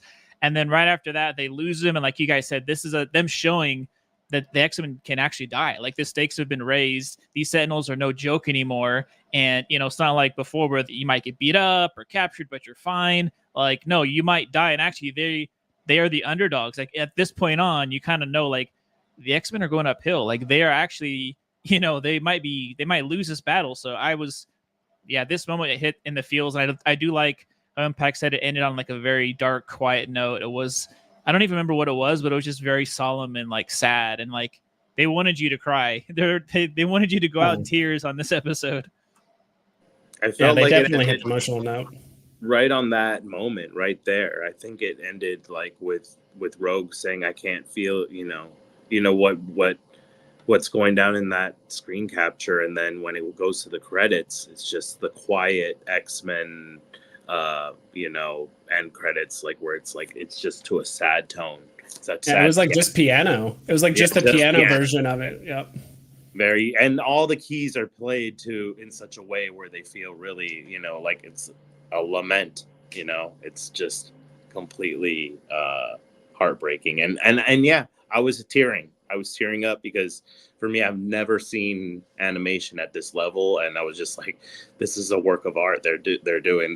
There's no turning back from here. They can't bring him back in a couple episodes. Like this needs to carry on for a couple seasons, so we really feel the stakes and we really feel the weight of the consequences of this, because the X-Men love time travel stories. We know that. So we know we're going to get a lot more of that with Apocalypse and what happens, in the future screenshots you're going to show us. And thank you so much, Kryptoni, for the $10. I really appreciate it. Nice. Thanks for stopping by. And quick shout out to him. He said, to get another Chris Brown video for one of my songs. Feel Something video dropped today. Man, this plaque should be at least 3 platinum. Awesome. Let's go. And then obviously, that's huge. And then obviously Doctor Strange giving you a big shout out. So really appreciate that. And then obviously people are talking about, this is a lot of people's favorite episode. A lot of people cried. A lot of people were just like, all right, what's the X-Men going to do now? Here's what happened for me in this episode. And this is why I was like, dang. Man, like it really hit me. We are never, ever going to get a live action that's going to measure up to this. Ever. Like they knocked this out of the park. We are going to shit on anybody that tries to come at live action and try to do like idiot. Like we're gonna tear them apart. So don't make me cry. And like it really got me because I was like, they pulling this emotion. Like, sorry to go back on it, but like my man Gambit knew he was in a throuple, an unwilling throuple, and he was like, that's still my girl. I gotta save her. He threw the motorcycle at to get her out the way to take the bullet for her. Like, and then I just sit there and I think about it, and I'm just like, we're never going to get a movie. We're never going to get a good X-Men movie. They should leave it alone. At this point, that's where when I was sitting back looking at this, I had to wait a whole week before I get some answers. And so we're done. There's no way. We should just keep this continuing going and just, play with the Avengers. We'll get to that later. But X-Men, this needs to stay animated, and they need to stick with this. That's where I'm at now. Agreed. Well, I think too, they start to show us like the X-Men are feeling true pain. Like the audience is feeling the pain, but like Rogue is Storm. These characters are going through some like deep, dark, painful situations, which you didn't really get too much, I think, in the first one. And this is the beginning of Rogue. Like she's starting to snap. Like she's going through some tough times, and she's like, this is, they're taking everything from her basically. Mm-hmm. Sure. Any other thoughts about episode? I mean, I did not think I knew this is like a pivotal point in the show, but man, a lot of you guys the chat is going wild about this episode. I think this is a lot of. Is this the favorite episode for some of you guys? Yeah, I know it's biggest bro. Yeah. Yeah, Impacts. Probably. Okay, cool. All right, we'll go ahead and get into it. I would say the next episode was probably one of the weaker ones. This is where we start getting really in depth in like Professor Xavier's like Shi'ar Empire and things like this. Is like where I think some watchers kind of got lost if you don't know what happened to Professor X and all that stuff and his love interest, his intergalactic. This scene was hilarious because I know the exact quote that she said right here, and it made me laugh.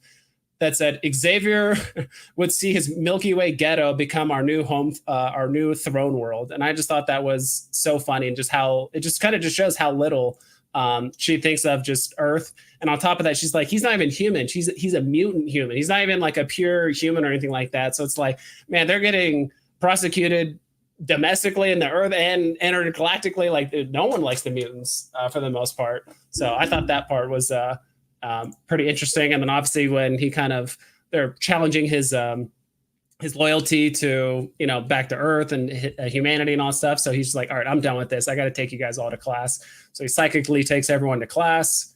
Obviously this is also part of Life Death Part 2 where Storm kind of finally breaks free, regains her power. She gets her long hair back, the classic Storm look. I'm just so glad that all came back. I'm not the biggest fan of like the Storm Mohawk thing. I'm okay if they give slightly different looks to characters, but when I think of Storm, like this is the classic look that I love seeing her in. And then I think this is the next episode, but we'll go back. So yeah, there wasn't too many very like impactful like scenes or screenshots I could have taken from this episode, but I would say this is just kind of one of the weaker ones in my opinion comparatively to the other ones. What do you guys think? I agree with that. I thought the ghetto comment was very interesting because, as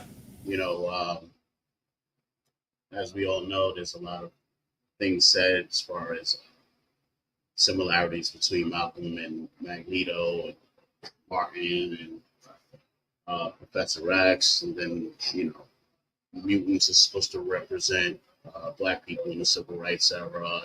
So certain scenes, even from the original cartoon, I would see those protests and stuff. And like through my lens of, just being who I am, I could easily see those words replaced where it says mutant replaced with something else, reference to my ancestors in the country. So when they made that reference to ghetto, the reality is main ghettos that they're referring to, at least in this American context, Black communities. So again, I just drew that parallel between them saying mutants, she's referring to mutants who, in certain reference points are Blacks. And then now they're making a reference point to ghetto, which I just thought was just kind of awkward.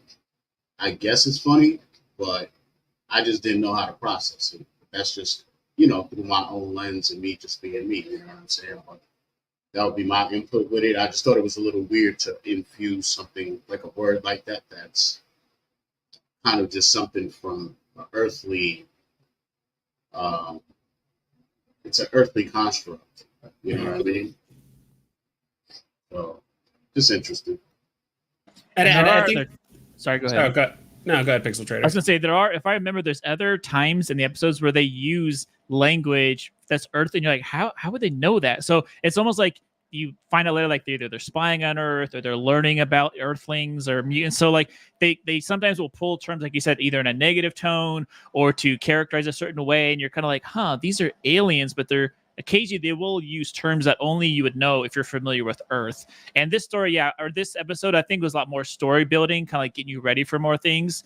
But it was good to get introduced to these characters. You start to see how they think and like what their motives are.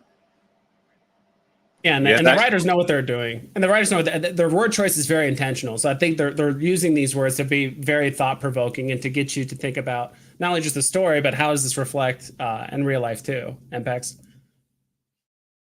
Oh yeah, no, I agree. I was just gonna say I love the themes of the show, that they're very mature and they're taking the audiences, seriously, because they know not just kids are watching this. Like the hardcore fans really, I think they made it for the fans, but they made it also enjoyable for people that weren't maybe always into the X-Men. So they treaded that fine line, but the writing was just next level. I mean, shoot, you don't get this in any other cartoon. You know what I mean? Yeah. This level of maturity with the writing, where, you know, shoot, as a kid, I probably would have just been like waiting for the fight scene. But now it's like, as an adult watching with your kid, watching with my son, watching with my daughter, like I can enjoy it, like feeling like I'm watching a live action MCU, but it's even better, you know? So, really cool, really good stuff. And yeah, shout out to, these are a bird. They're descendants of birds. Yeah. Deathbird is the name of this character for sure. Yeah. Badass villain. She's definitely against Lilandra. Lilandra and her go at it a lot as sisters that, you know, have their own family issues. So yeah, if you're not into the comics, I get it why you didn't like this episode. Just to tie it back to that. It's probably why. I've heard of the Shi'ar Empire, but like all the relationships and kind of the disdain for each other and kind of like all the backstory, I'm not familiar with it. What's up, Ronnie Lido? At least the writer had most of season 2 finished. Yeah, who was was it the showrunner, like the writer? They kind of let go. Bo DeMayo is one of the lead writers, I think. Mm-hmm. I hope they get him back for season 3. If not, I don't know. I just hope they can keep the consistency up, because they set a high bar now. Now they set a really high bar. But yeah.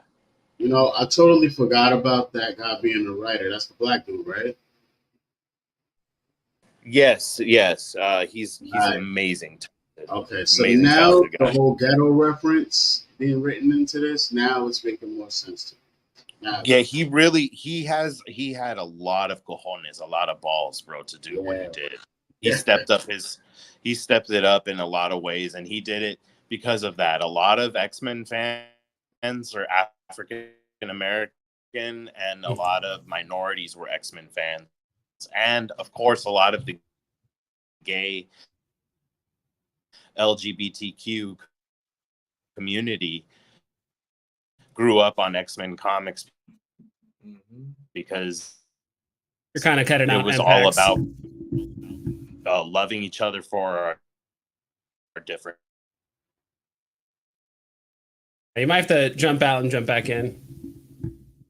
Yeah, just a piggyback on that. I think that's one of the beautiful things about what was said, like how you just came in and you were just like, you know, I thought this was a funny line, but it affected Doc in a different way. But now we're having a conversation about it. Now we're trying to see like why did they put those words in there and stuff like that. I think that's it's thought provoking, and that's what X-Men was about. It's about you sitting back and going, all right, these people are different. How do they get along? What are these languages? Like, I don't know, man. Like, this, like, the more I watch the show, I was like, it's going to be untouched. Like, you can't touch this. Like, it's all, I don't know, man. We're never going to get live action. This made me sad. Yeah, and this is that's the thing I enjoyed about X-Men, is that it's an allegory for so many things. It doesn't even need to appeal about race or anything like that. Even the whole point with Storm losing her powers. I mean, there's a lot of people like athletes that they grow up, they thought they're gonna make it pro, or they get hurt, and it's like, bro, the thing that I'm good at, my superpower is gone. I got hurt, or I just lost out, and I'm just, what am I now? This thing I've been training for my whole life up to this point, I got hurt. It's like, it's not just a thing you can see, but it's a thing you feel and you can kind of connect with. And so even watching the show, it's like the way I connected with it is different than Biggest Bro, that's different than Doctor Strange. Like, everyone's going to relate to it on a different level on various aspects. And that's the thing I've always loved about X-Men, is like you can strike up a conversation about X-Men and have a totally different outlook on each episode and each lesson that they're trying to pass along. So the MPAX is having some signal issues. I told him just to jump back in whenever he's ready. But hey, I'm gonna have to dip in a little bit. I just wanted to say thank you for inviting me. The rest of this series, you already know this is beautiful. I just wanted to make one comment. You saw in there that the Avengers couldn't do anything when the X-Men was in the building. The Avengers just like, I don't know what I can do. The X-Men are them. there them in the Marvel universe is going to be a hard time putting them on the big screen. And I get it why they didn't. And I think some of the movies that we got, we were we're good, but now like that bar is high, man. Yeah. That bar is so high. So thank you again for having me on the panel. Just absolute G's. I love you guys. I'll holla at you, man. Good to see you, Awesome. bro. Have a good weekend. Yeah. Thanks for stopping by. Yeah, we'll probably wrap up here. My goal is to kind of probably go end around like noon, so like 15, 20 minutes or something like that. So we might speed through some of these next screenshots really quick, just to kind of get through it. Obviously, this is the funeral for Gambit, which is heartbreaking, and then Rogue interacting with Captain. This is kind of crazy. Kind of see. I know they've had a lot of crossovers and stuff with like the original X-Men show, but this one, like Rogue interacting with Captain America, I thought was pretty interesting. I also like her just yeeting the shield all the way across the mountains or whatever. So there it is. I dig it. He's flying. Then obviously, then we get the like diamond version of Emma Frost. I guess that's kind of like that was cool to see. Actually, I think people forget that she has that ability that she turns into freaking diamonds and she protected herself. Yeah, I don't think she's shown it in the show, but I remember Beast mentioned he's like, oh, he's like, you've never done this before. Is this like a hidden like mutation ability or something like that? So we could get more of that in the future. And then obviously the scene with Rogue where they're trying to interrogate this guy and help him fight the Sentinels and Gyrick and all these people. And she ends up just letting him go. This is the first time she's just like, all right, fine, bye. I mean, she's lost everything at this point. So she's just like, all right, if you can't help me, like, I don't care, right? I've lost everything. If you refuse to help, we'll just do it ourselves. And then, of course, I think shortly after that, Wolverine was like, at that point, the X-Men kind of divided up a little bit. They're like, are we just killing people now? And then Wolverine's like, hey, she did what we all thought that should have been done anyway. So he was kind of taking Rogue's side on that. And then the whole thing with like the mutant sentinel hybrid things were pretty insane, dude. They're like AI zombies like flying around. That's what I thought. I'm like, bro, you get the worst case scenario for both people that don't like zombies, people that don't like AI. This is like a combination of both. It's basically like a bunch of sleeper agents like all across the globe. And then here, obviously, we have Cable coming back to fight off the Sentinel they originally fought. And, they're trying to have like a little family reunion. He's like, look, we don't have time for that. Because remember, Cable's already gone through this 200 times. So he's like, all right, we don't have time for like a family reunion. We need to go do this, and that, or else the world, is basically going to be over. And I think that's the next episode on that one there. Yeah, that was the end of episode 7. So anything about this, kind of the whole thing with like the first thing, like the mutant, like Sentinel hybrids, Rogue, all that stuff? I mean, main thing for me was just, again, seeing that. I mean, I'm not saying X-Men was sterile, but just from back in that era of cartoons, even leading up to that, it's like I'm used to just watching episodes of G.I. Joe and seeing practical stuff. But, dudes will be flying a jet gets blown up. You're like, is the dude dead? And then they'll be showing you something else, and in the background, you see the guy coming out with the parachute. So you're like, damn, no one ever dies in G.I. Joe. Like, Transformers, couple, people died. But X-Men kind of always had that feel to me where it was like they wasn't trying to cross a certain line with, people dying. So this right here was just like, damn, you know what I mean? Like, we're just murderers now, right? All right, that's what we're doing. Because they always kind of, they might have like a time where like they might go bad, but then they end up like someone convinces them or they have, a change of heart. But she didn't. She went dark and she stayed dark. And then right after that, remember, Nightcrawler's like, Rogue, what are you doing? And she's like, no mercy. She's like, yeah, you got what he deserves. Like, she has clearly made the switch, and she's like, all right, I'm a different person. Because I forgot to mention before in the episode when we lose Gambit is Magneto, that scene where he's holding up the shield and the kids die. I mean, we find out later he lives, but the kids with him, I believe, all die. Yeah. And that's a dark moment that she's, she thinks she lost both of the only, pretty much the only men in her life. So. Yeah, and the whole, I think they did a good job of making the whole human sentinel things look very like unnerving, and it's just like, man, these things are serious. And you saw like it took pretty much the whole X-Men team to like take this down. Actually, Cable showed up and saved him with that like EMP like cluster grenade kind of thing. So So there's that. And so, yeah, this interesting was definitely the buildup and kind of setting the stage of like, all right, this is the kind of threat that the X-Men are facing. Episode 8, I think, was another big one. This is kind of where we start getting Bastion's like backstory a bit more, growing up, how he could have been like an original X-Men and all that stuff. Obviously, we get some cool cameos with Bastion interacting with Doctor Doom. There's a lot of cameos. There's a ton of guys in this one. Yeah, Baron Zemo. I'm not sure who's that in the very back right, like monitor. Could be another person. And then also same thing here. I don't know who that is. That female voice. She was kind of talking with Bastion as well. Kind of like just their plans with the whole Sentinel takeover kind of thing. And then obviously all the Sentinels take. I kind of like how they didn't do the typical like show fashion where it's like everyone's a zombie. It's like, hey, not everyone enlisted to like sign up to become a anti-mutant like zombie Sentinel thingy. So I kind of like this scene. And this is where you kind of get to the point where like, oh, these things are everywhere. There's not just a couple hundred or anything like that. Like these are in the tens of, or if not hundreds of thousands of people just all over the world, designed solely just to eliminate mutants. This scene's too when Wolverine's falling. And they were trying to protect Rogue, and he was like slicing through all the Sentinels. This is one of the first times I think you actually get to see Wolverine like slice through people. Obviously, it's not blood, and they're not, actually like dying. Later on in the scene, they're like reattaching their heads and stuff.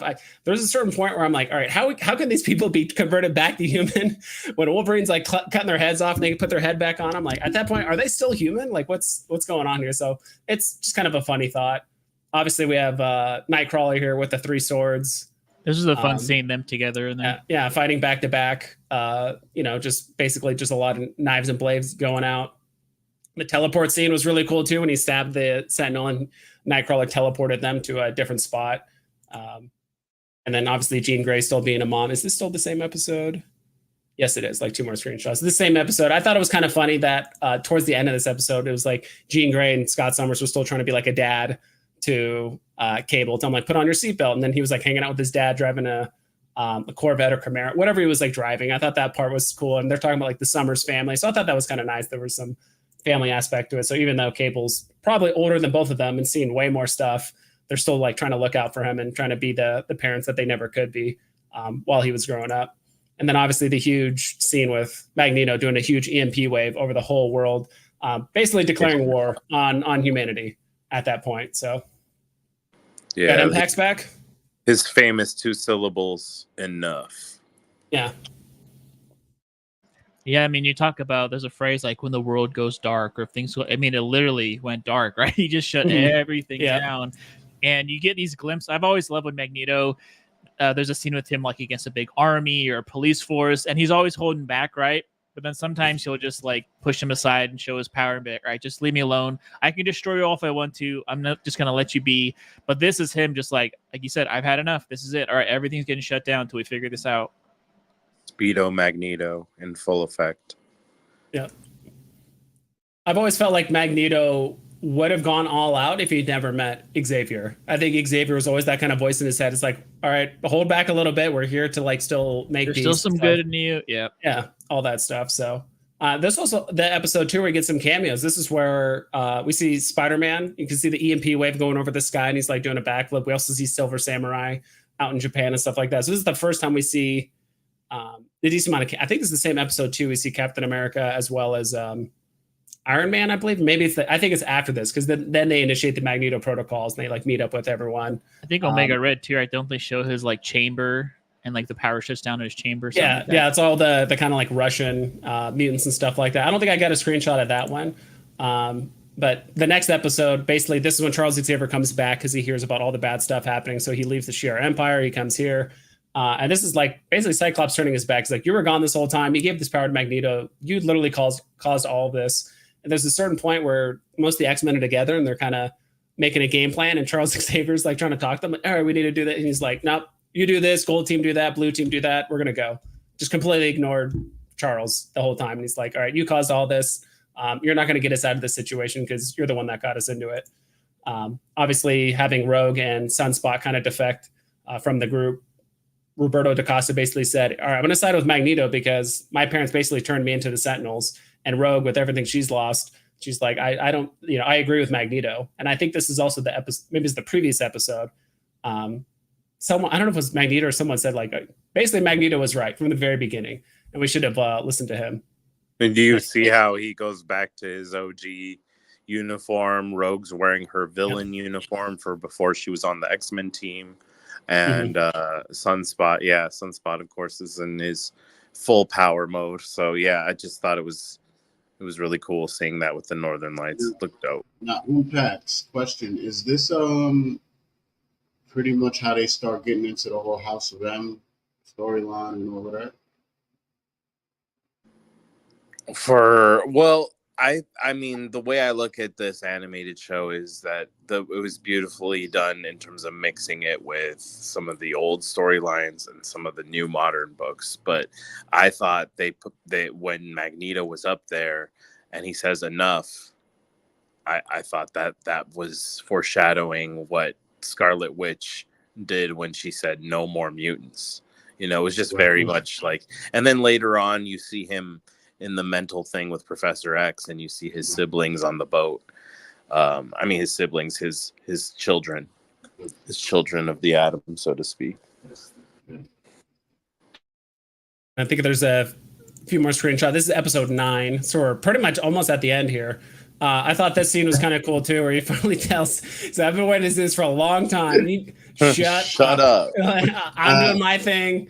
You guys need to get out of the way because you caused all this, whether you know it or not. So I had to get a screenshot of this scene where his mouth's getting closed up here. If it weren't for the last episode of this season, I felt like Professor X didn't serve as much of a purpose until that very last episode.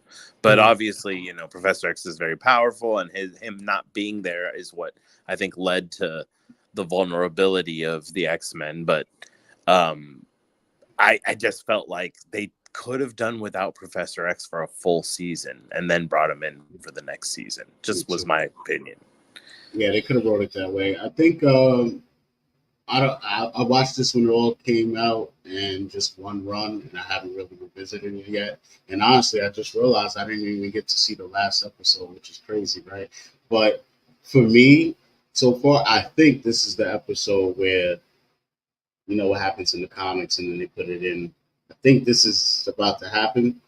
I'm not sure though, but if it is, then this right here was my favorite episode. You know, the detachment of Fatal Attractions. Yeah, yes. I really grabbed a lot of those rares and ultra rares.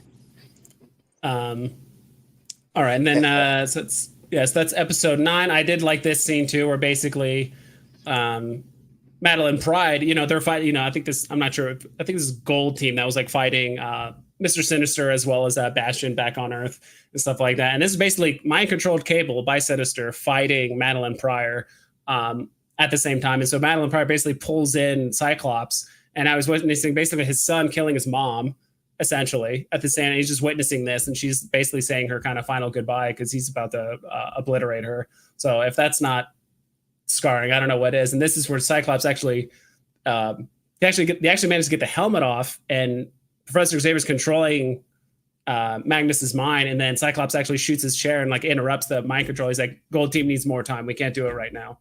I think that's towards the end of the episode 9. Yeah, and then obviously we got this scene where I think a lot of people, I think it's fair enough. At first I'm like, God, there's no way Wolverine would get close, but Wolverine and Magneto always went back and forth. It was definitely a bit of a feud.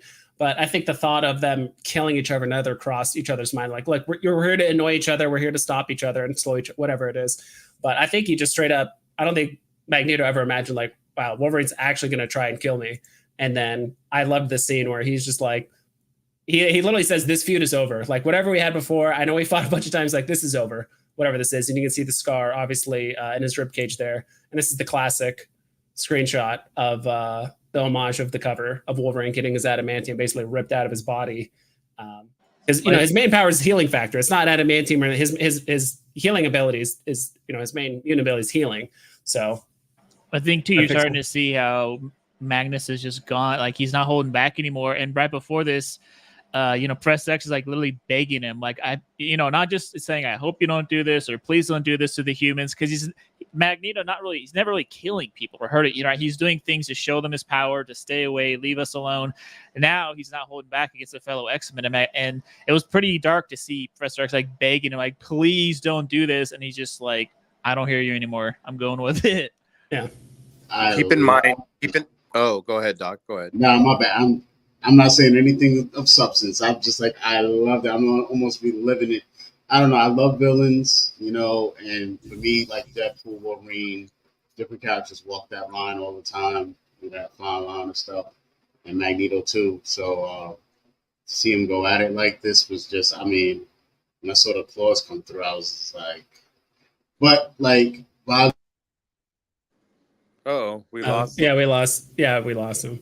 Keep in mind though, Vibes, that his healing factor, once he doesn't have adamantium, is like goes up like tenfold, and he's actually now like more of a threat to Magneto if he survives this, which he does, and he becomes like Bone Claw Magneto, where he's back to having the bone claws. But yeah, like his healing factor gets. Yeah, his berserker mode can be even more insane, and his healing factor is just really, really strong now at this point. When you look down the line at the storyline he's had, where he didn't have his adamantium anymore, So yeah, it's gonna be interesting. It's almost like Wolverine said, "It's finally my time to bully you around a little bit," because because his healing factor was always kind of stunted because of the adamantium poisoning. Like his body's constantly fighting. It's almost like Deadpool, where his healing factor is constantly fighting off the cancer that he has. So it's actually much stronger than it would be, but it's actually being stunted. So once it's all ripped out, hopefully Wolverine has a nose. I think that's kind of a meme when he goes feral. It's like his nose goes away, and I haven't read the comic or anything like that. I just looked it up online, and some people are kind of memeing on it. That's like, all right, this is going to happen to Wolverine. Hopefully he still has his nose after everything is like said and done. But these next screenshots are episode 10. I mean, it's up to you, Doctor Strange. I know you haven't watched the episode yet. Did you want us to go into it, or you don't really care? Oh, definitely going to. So the next one is the last one. Yeah, it's like the last episode, and there's. I thought I saw it, but then I heard about who popped up at the end, and I'm like, I don't know, I remember that, but who knows? Sometimes I'm watching these episodes at like 4 a.m. and just halfway. Kind of forget. Maybe you forgot to watch the credit scenes, because there's end credit scenes. Yeah. Snap. All right, let's get it back. Okay. All right, we'll go into it. So the first scene, obviously, they're psychically connected.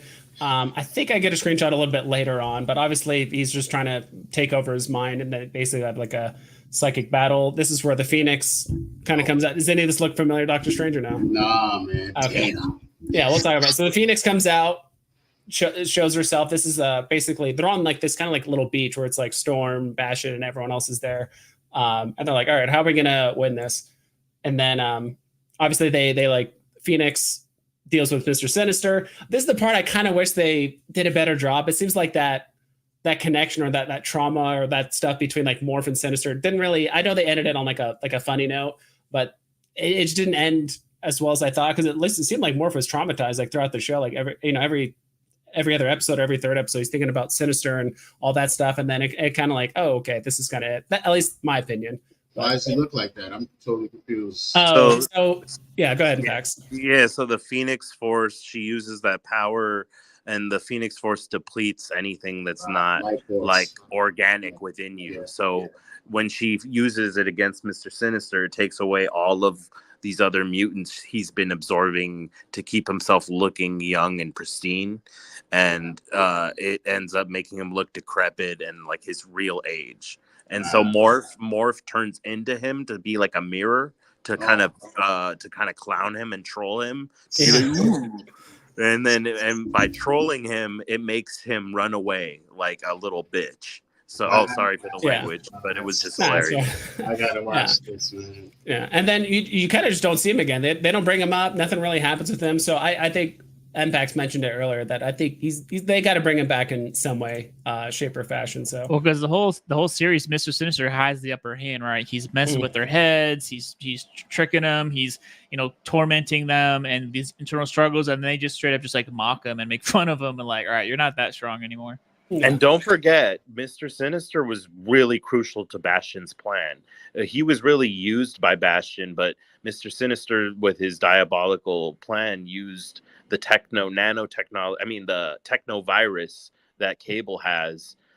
He used the genetics of the Summers family to help Bastion infect all of these humans with that virus, so that way, because of Bastion's mutant power to manipulate technology, he could then manipulate these humans into being almost like his robots and his zombie robots. So it's like really like a brilliant like plan of a master villain to use another master villain to help him like at his own gain, you know. So it was just, I thought it was really well written, and they could have done a little more of the villain background stories, but you know, I get it. They only had 10 episodes.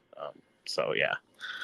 Yeah, I think in the previous episode too, Morph actually changed into Mr. Sinister and ran to Bastion, was like, the X-Men are here, we need to leave. And then Bastion kind of catches on to the trick, and he knows he's like a little snake like Sinister would never care about me or anyone else. He would just take off. He wouldn't wait. He wouldn't warn anyone. That's a cool scene, because I think a lot of people got caught off guard, right? They're like, oh shoot, like you didn't see that coming. Like he's showing how smart Morph pulled a smart one, and then Bastion's even smarter to know, like, nah, you're not gonna trick me. Yeah, exactly. And then next scene, this is bad, dude. So Bastion takes off Cable's arm, and remember, Cable's arm and everything, it's from the future, so he's actually using like future metal tech and all that kind of stuff. He starts beating him with it like he owes him money. He just takes his arm off and beats him a few times, and then he actually, do I have a screenshot of it? Kind of. He actually absorbs it and kind of becomes Bastion, gets these big wings and things like that. He takes off to Asteroid M to kind of finalize. He's like, all right, I'm just going to bring this asteroid down. Like, you guys kind of foiled my plans. I'm just going to bring the asteroid down on humanity and just kind of call it a day. Rogan, Bastion fight. They actually fight on, it was like the blue side of the moon, that whole aspect. So they actually fight on the moon, right? Yeah. Yep. It was great. Yeah. It's beautiful. Yep. So it's a big throwback to the people that watched read the comics and the whole deal with the Watcher and all that stuff. So they fight there. I had to screenshot this thing because this is where she basically just Hulk claps right in front of his face and like throws him across the moon and all that stuff. And they fight. This is when Rogue actually gets in trouble, and so he basically takes her up into space, and she can't breathe. And so Robert DaCosta shows up and kind of embraces the name of Sunspot finally and helps her out. And they kind of fighting him. Cyclops and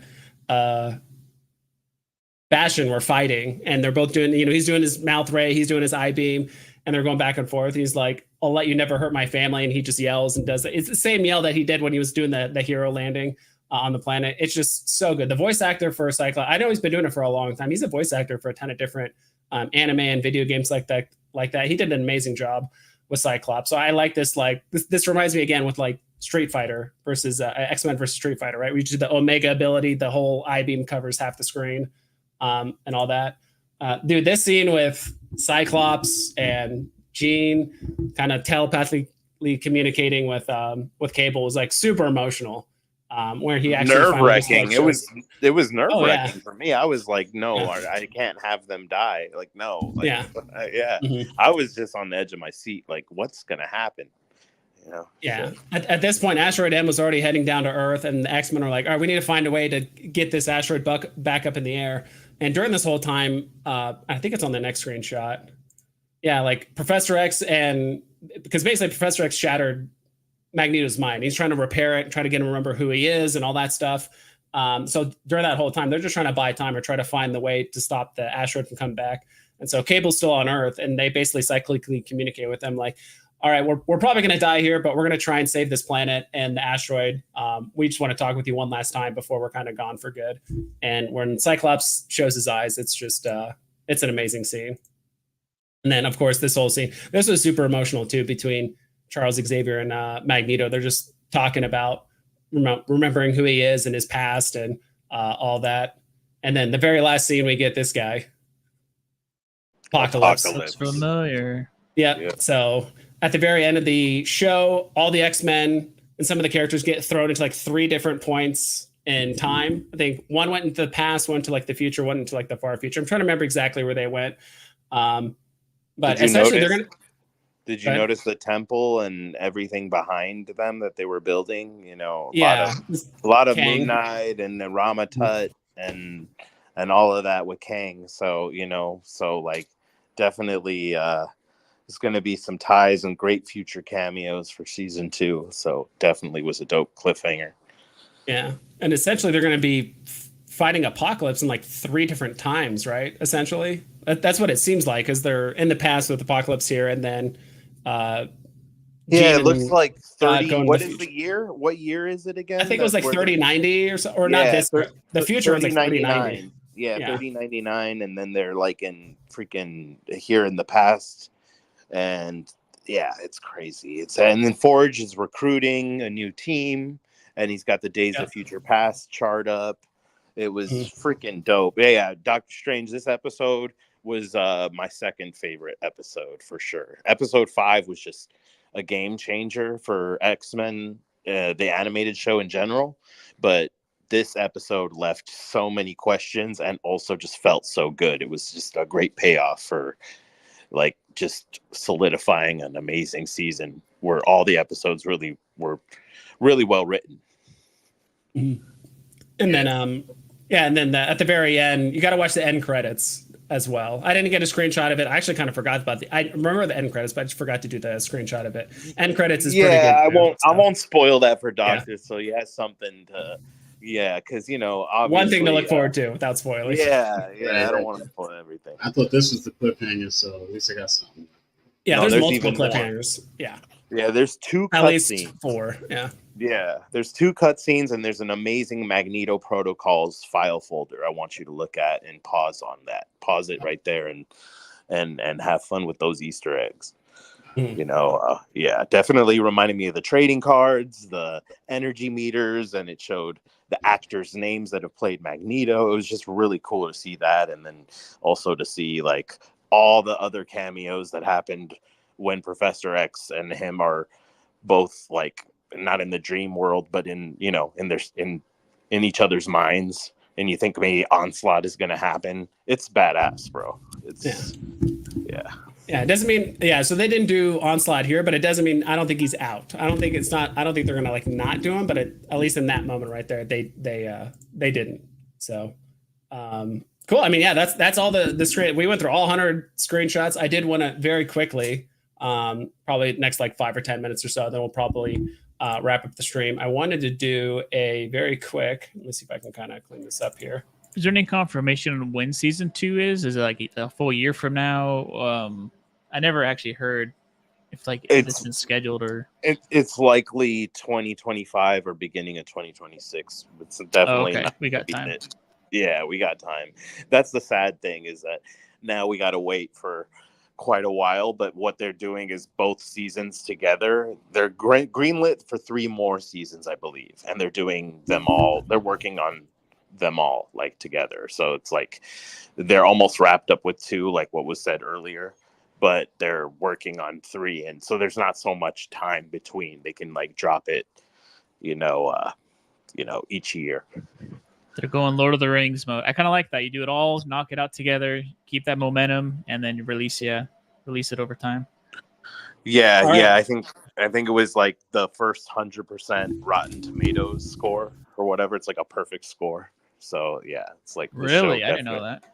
Wow, it hit really hard for everyone that even isn't a big X-Men fan. That is a casual, Marvel viewer.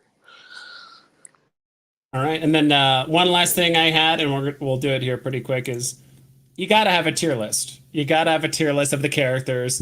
And so again, this is like in a vacuum, right? I think the top tier characters are characters like the show would just absolutely not be the same without this character. So it's like they're almost like iconic in the X-Men 97 show.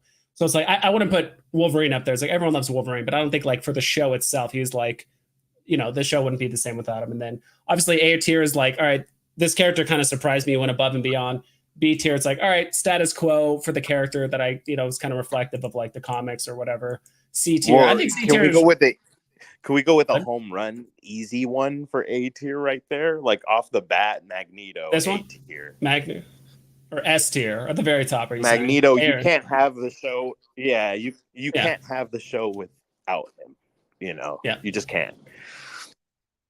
If anything, I feel like X-Men I feel like Charles Xavier knows like the piece of humanity relies on Magneto. I think he's starting to realize that, because he goes so far out of his way to help out Eric. I don't know if he goes by Eric or Magnus and Magneto. He kind of goes by different names depending on like what show you watch and stuff. But I think almost Xavier thinks like he is the key to solving all of this. He goes so far out of his way to do it. So I don't know. I think we all kind of agree like Magneto top tier show would not absolutely not be the same without him. Yeah. What about Scott Summers, Cyclops? Where do you guys put him?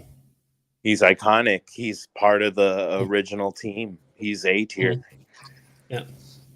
Yeah, A-tier? I'd probably agree with that. And they did him justice. He played his role well. He's now important. I think tying him with Jean Grey and Cable, they did a great job because they felt kind of separate as a kid. I knew there was something there, but like they really harped on that and the family dynamic and his importance of his DNA and Sinister. Like so, yeah, he popped out to me. I would definitely put him at A tier.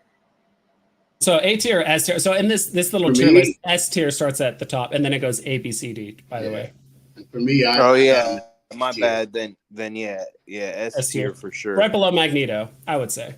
Yeah, I got him in the S tier.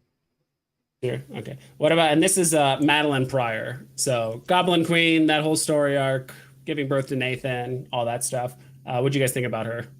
I would say before the show D tier, but now that the show kind of did that comic storyline more justice, believe it or not, in 30 minutes than the comics did in like several runs of the Inferno Goblin Queen run.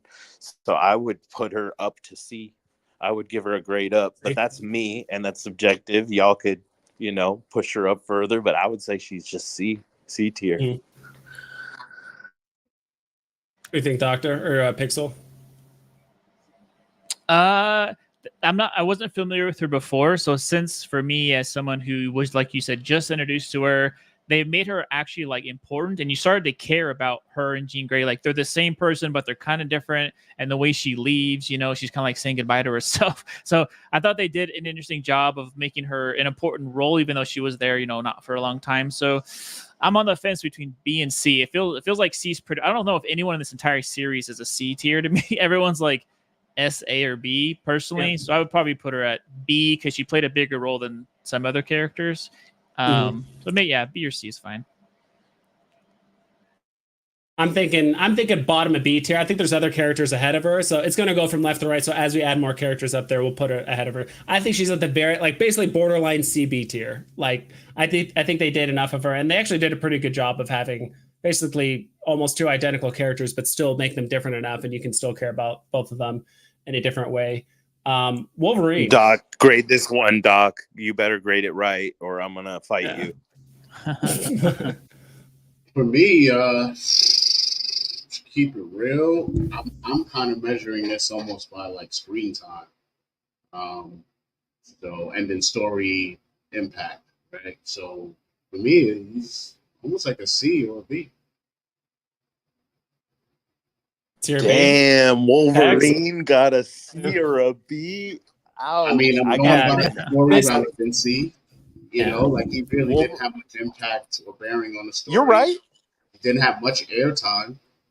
You're right. Just as much as a lot of other people. So I'm just going by that, not like by how much of a favorite he is for me. I'm just going by in the context of this. And I'm trying not to be long-winded because we could be here for another 30 minutes going after all these characters with an explanation from all of us. So I'm just probably going to chime in with my letters.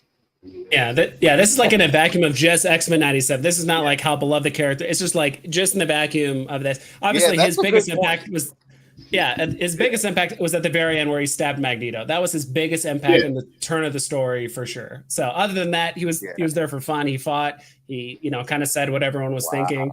Just kill this person off. So I'm almost just processing this by like airtime, like I said. So like some of these characters might be good though. A or S tier. Okay. But in relevancy to how I'm watching it, they may not like what's Diamond Girl's name? I forget her name.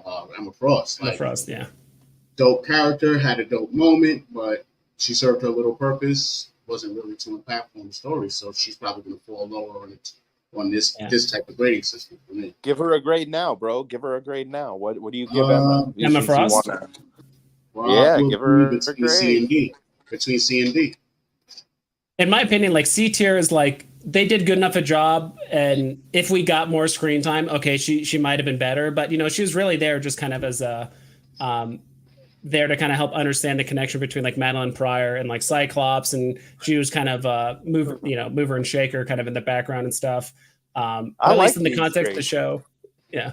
No, I'm rocking with it. I get it. Yeah, for just the show, I think Wolverine's put in the right place, and Emma as well. All right, next one. All right, good. I think Wolverine's top 8 here.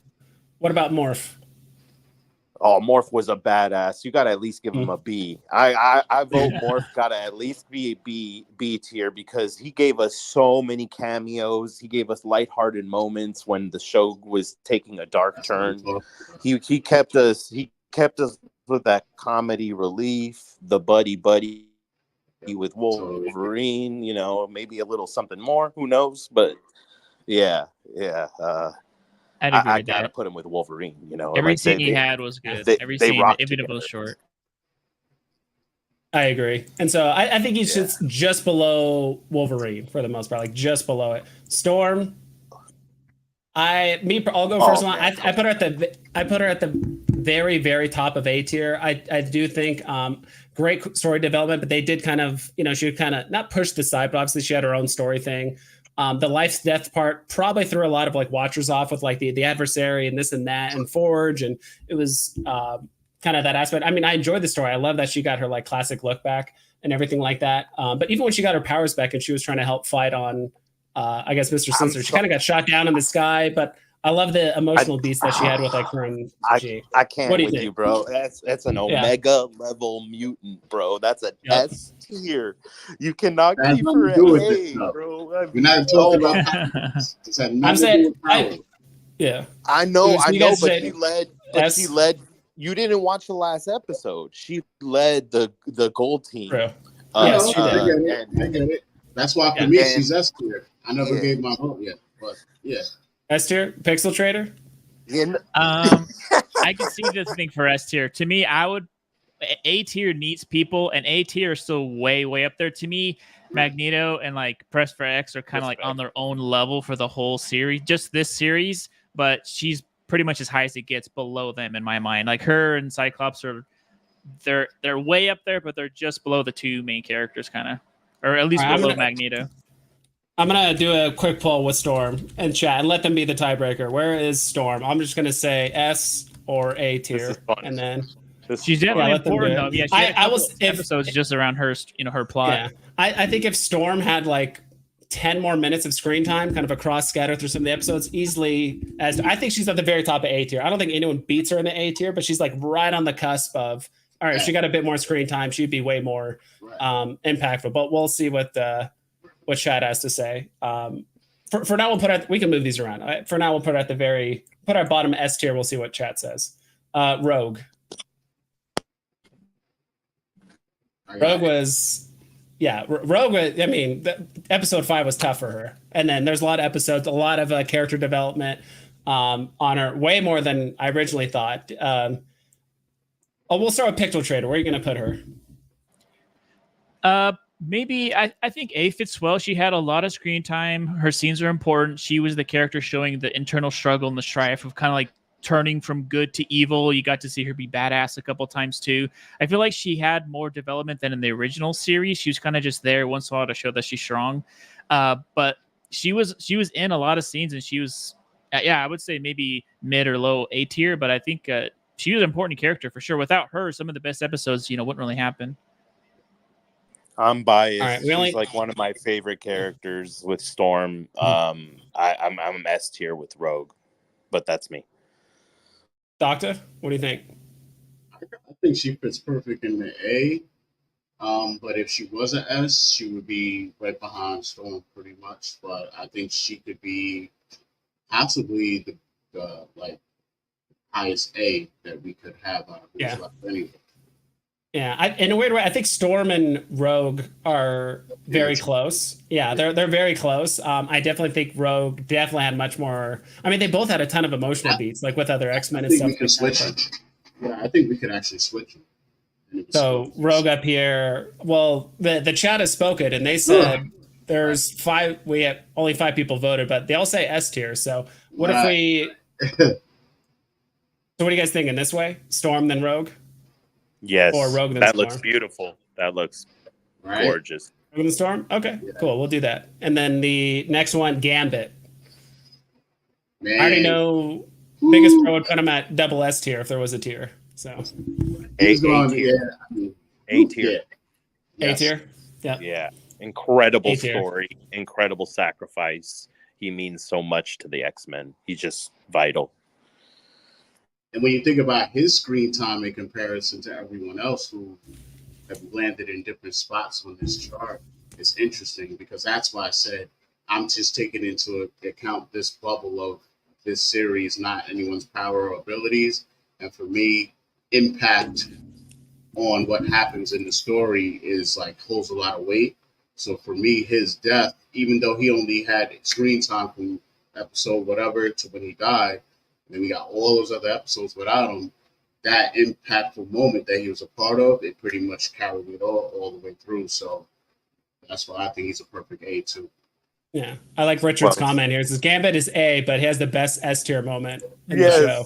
Yes, I could not have agreed more with Richard there. And so yeah, a lot of other people agree. I think Gambit's the very top of A tier. And he fulfilled his and he got A tier being what, just 5 episodes in the show? Right. Everyone else got more screen time. So I mean that just goes to show his writing. And he was the only one that kind of like in Genosha kind of sniffed out like there's something going on here. All of a sudden Magneto's the leader and there's something going on here. He was the only one that was kind of skeptical of everything going on in Genosha. Who wants to? I gotta go on this one, man. Jubilee she was on episode 1, a character made for the show. I really think she's an A tier for this reason. She smashed on Bastion. She used those Jubilee level up powers that she learned from Motendo, Motendo World and Mojo World, all that stuff. She leveled up, in my opinion, from a B to an A, simply because she's now recruiting mutants and she's now a veteran. And I think she earned her stripe as like she did some good damage on Bastion when her and Cyclops were fighting with Nightcrawler against him on the blue team. Yeah, so. And she's 18 now, so now it's okay for her to kiss people in the cartoon. So it's fine. It was like her 18th birthday, right? That was like the whole Mojo episode, and all that stuff. Pixel Trader, what do you think about Jubilee? It's hard now because now you're getting some really good characters up there to compete with. Personally, I think she plays her role. It's hard to put her at like A or anything with Gambit. She's consistent. She's there. I think she serves a great purpose of kind of like the young, kind of like fun. She touches base with giving the X-Men that kind of like, different persona versus just being tough and rugged and fighting, super villains all the time. Her and I enjoyed her relationship with a Sunspot too. I'm feeling more B tier because she was there and you did see her getting better and better and better. But I feel like there's still like potential with her that she hasn't tapped. Like they're teasing at it, but like she hasn't like jumped over that ledge, at least for me mentally, to be like, her true potential. But you can see her getting there. So I would probably put her at B tier personally, like maybe under Wolverine or Morph. Doctor Strange, what do you think? I'll keep it short and sweet. I got her on the B tier, exactly where you have her. At the bottom of B, or yeah, I would agree. I think I will say this, and it sounds messed up. If you just remove Jubilee from the show, I'm not sure how much would change. To be honest, I do like her character development that she's like, learned from the past. Oh, that's rough. She don't like fireworks. Yeah, I do love the scene with the fireworks in episode 1. I think her 2 highlights was like the episode with the fireworks, right? The Mojo scene and all that stuff was awesome. Obviously, her fighting Bastion, like she's learning from the past and now becoming like an adult and everything like that. I feel like the kind of like the love interest with her and Sunspot seemed like a little. I'm not sure if they just needed something for her to do or something like that. But I think. She's definitely better. I think for UMPEX, like I agree. Before, like the old show, she was like D or C tier. It's like, all right, she's just there to kind of give us the perspective of like the outsider looking into X-Men. That's what DaCosta is kind of now. She's kind of like taking. But you agree, she's leveled up. She's definitely. She's definitely leveled up. But I don't think she's on the same tier as like Morph or Madeline Pryor. Like I don't think she even got or Gambit. Yeah, I think the very bottom of B tier. I think as we put people up, people like on the cusp move them up and down. I think she might be potentially very top of C tier, but low B tier I think is fine for now. Pixel Trader, which character do you want to do next at the bottom? Let's go with Nightcrawler. He's a fun one. That's a tough one. Yeah, because it feels like he's an important character, but he's not there all the time. He kind of comes and goes. I liked all the screen time that he got, but he didn't play like a huge role in like this series, which is kind of unfortunate. But when he every time he talks, it's a cool moment, and his fighting scenes are always epic, and his teleportation saves people's asses all the time. So like he's special, but he didn't really get a ton of screen time. So unfortunately, I think I have to put him a little lower just because of the screen time. But I would probably put him B tier. Yeah, probably B tier. Yeah, I would put him mid B tier because the thing for me is his credits replaced Gambit, and that broke my heart. It made me kind of throw a little shade on Nightcrawler, and I'm like, no, you can't replace him in the opening. And it just I don't know why that bothered me, but he also the lines he's gotten, he's been very, very well written, very spiritual, just a solid character. I think before he was a C, and I think he's leveled up to a B. So I think he's mid B. Mid B. Okay, I agree with that. I think he has some of the best writing. At least like there's some very notable quotes that he has. He talks about like love, and it's more about like what you're willing to like let go. And obviously he's been kind of like the religious figure in like the X-Men team, and kind of making that connection there. So also the fight scenes with him were really awesome. I enjoyed the fight scenes with him, and obviously he's the one that saved basically Magneto and Rogue during that opening attack. Remember, he teleported them away and he almost died, and then Rogue tried to save him and stuff. So I would say mid tier. I don't know. Would you guys put him above or below Madeline Pryor, like Morph? Like, where would you guys put him? In the middle. I would probably put him right in the middle, personally. Right in the middle, like above Madeline, but below Morph. Right. What do you think, Doc? Do you think he's B tier, like mid B?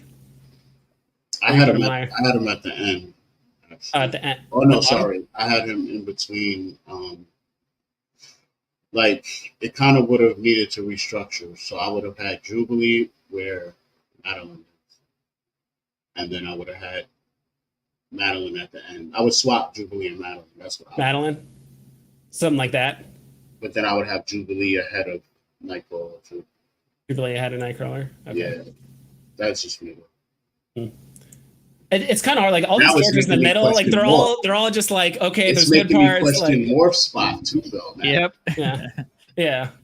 Morph spot. We probably won't like Impact said, I didn't see that last episode, so I'm still kind of concerned. Yeah. Maybe we'll double time it with the characters down at the bottom. We'll place them, and then we can like rearrange after the fact. I'll go next. I'll go with Mr. Sinister. I'll be honest. I think we need someone in D tier.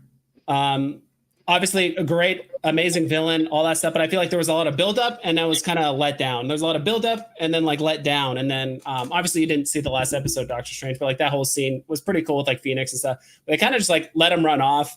I think there wasn't and obviously he's still around, but I feel like there wasn't a. You know what's funny is his comic has gone up and down in physical, really? Up and down throughout the series, throughout the 10 episodes, and now it's down because of the way So I would say tops, he's a C, and I don't mind you putting him at a D just because they're gonna do him better in the next season. I just think he ended up being the side villain and not the main villain, and it was he got nerfed. I would say he had really only like 3 very short cool parts. The first thing when he first made an appearance, and he was kind of like the little shadowy figure behind Madeline and kind of like hacking her brain. Also the scene where he's like turning into a shadow. I think that might be the last episode. He kind of turns into a shadow, and he's like fighting Madeline and stuff like that for a little bit. In the scene where he basically makes Cable talk, where Bastion was like, "Oh, how many times did you come in the past to save us?" And he kind of nudges Sinister to make him talk, and then that's where Cable kind of opens up.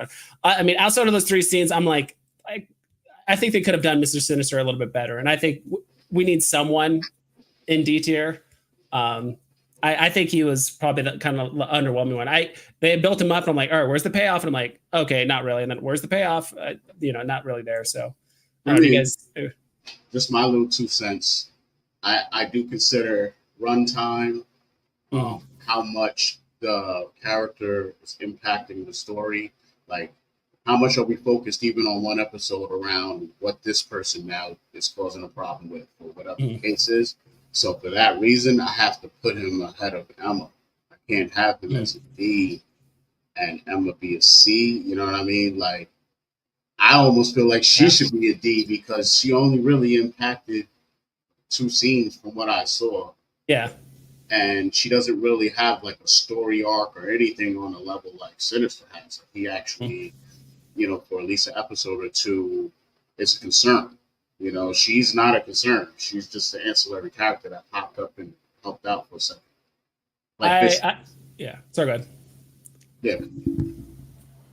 I agree with Doc. Yeah, I think the more more characters get on there, it's like, actually, this feels like we might not know until they're all on the board, maybe, and there's some more changes. But yeah, as soon as I saw Emma Frost above Sinister, I was like, all right, that's probably switch those. Yeah. You guys thinking if we had to have someone in D tier, it'd probably be Emma on this list. She didn't get much screen time, and I agree. I think Mr. Sinister was kind of underwhelming, but definitely his impact on the story and his screen time has saved him from D tier, I think. Definitely had an impact. Yeah, I agree. Yeah. Dr. Wait, real quick. What? To be fair, doesn't he have more of an impact than Madeline, who's next to Jubilee? I don't know about that one on Madeline. Madeline has almost they would be tie in my opinion on impact, but Madeline is basically the clone of Jean, so it's like, we don't even know if that's the real Jean that's alive. Right. Sure. She has so much implications, but I feel like now it almost makes me feel like she should be the head of C. And Jubilee, all those 4 should be in a class by themselves up there right now. She should be the first to C ahead of Sinister. Maybe I'm wrong. Mm-hmm. Yeah, it's hard to say. The only thing I don't like I feel like they could have done so much better with him. He definitely did a lot of stuff behind the scenes. He almost kind of did something. The X-Men overcame it, and then the X-Men. I think it's because of just the indirectness of he's not there fighting. Maybe it's just me, but so much screen time though. Yeah, he did have. She got a lot in the first 2 or 3 episodes, but then I don't know. It's tough. But it's cool. We can move on. So. Yeah. All right. I'll do the next one. Bishop. I would probably put him at the very bottom of B tier. He had some really cool scenes. Obviously, he helped Nathan go back to go to the future and all that stuff. Obviously, I think he's going to play a way bigger role in season 2. There's going to be way more time traveling and stuff involved. But I think he was there enough. He was also the second mutant you saw. Him and Storm were fighting at the very beginning and stuff like that. So. I'd probably put him at the very bottom of B tier for now. I mean, I could maybe see an argument for C tier. I think he just didn't get enough screen time, in my opinion. If he got more screen time, he would have done way better, maybe high B or something like that. But I think just for the sheer fact, I think they did portray his character great. They showed off his powers and all that stuff, and time travel. I think you're being kind to Bishop. I agree with Nas. Yeah. I'd give Bishop a C. C. He also couldn't even get Cable back to the right time. In my opinion, I think he had one job. I think he true. That job up.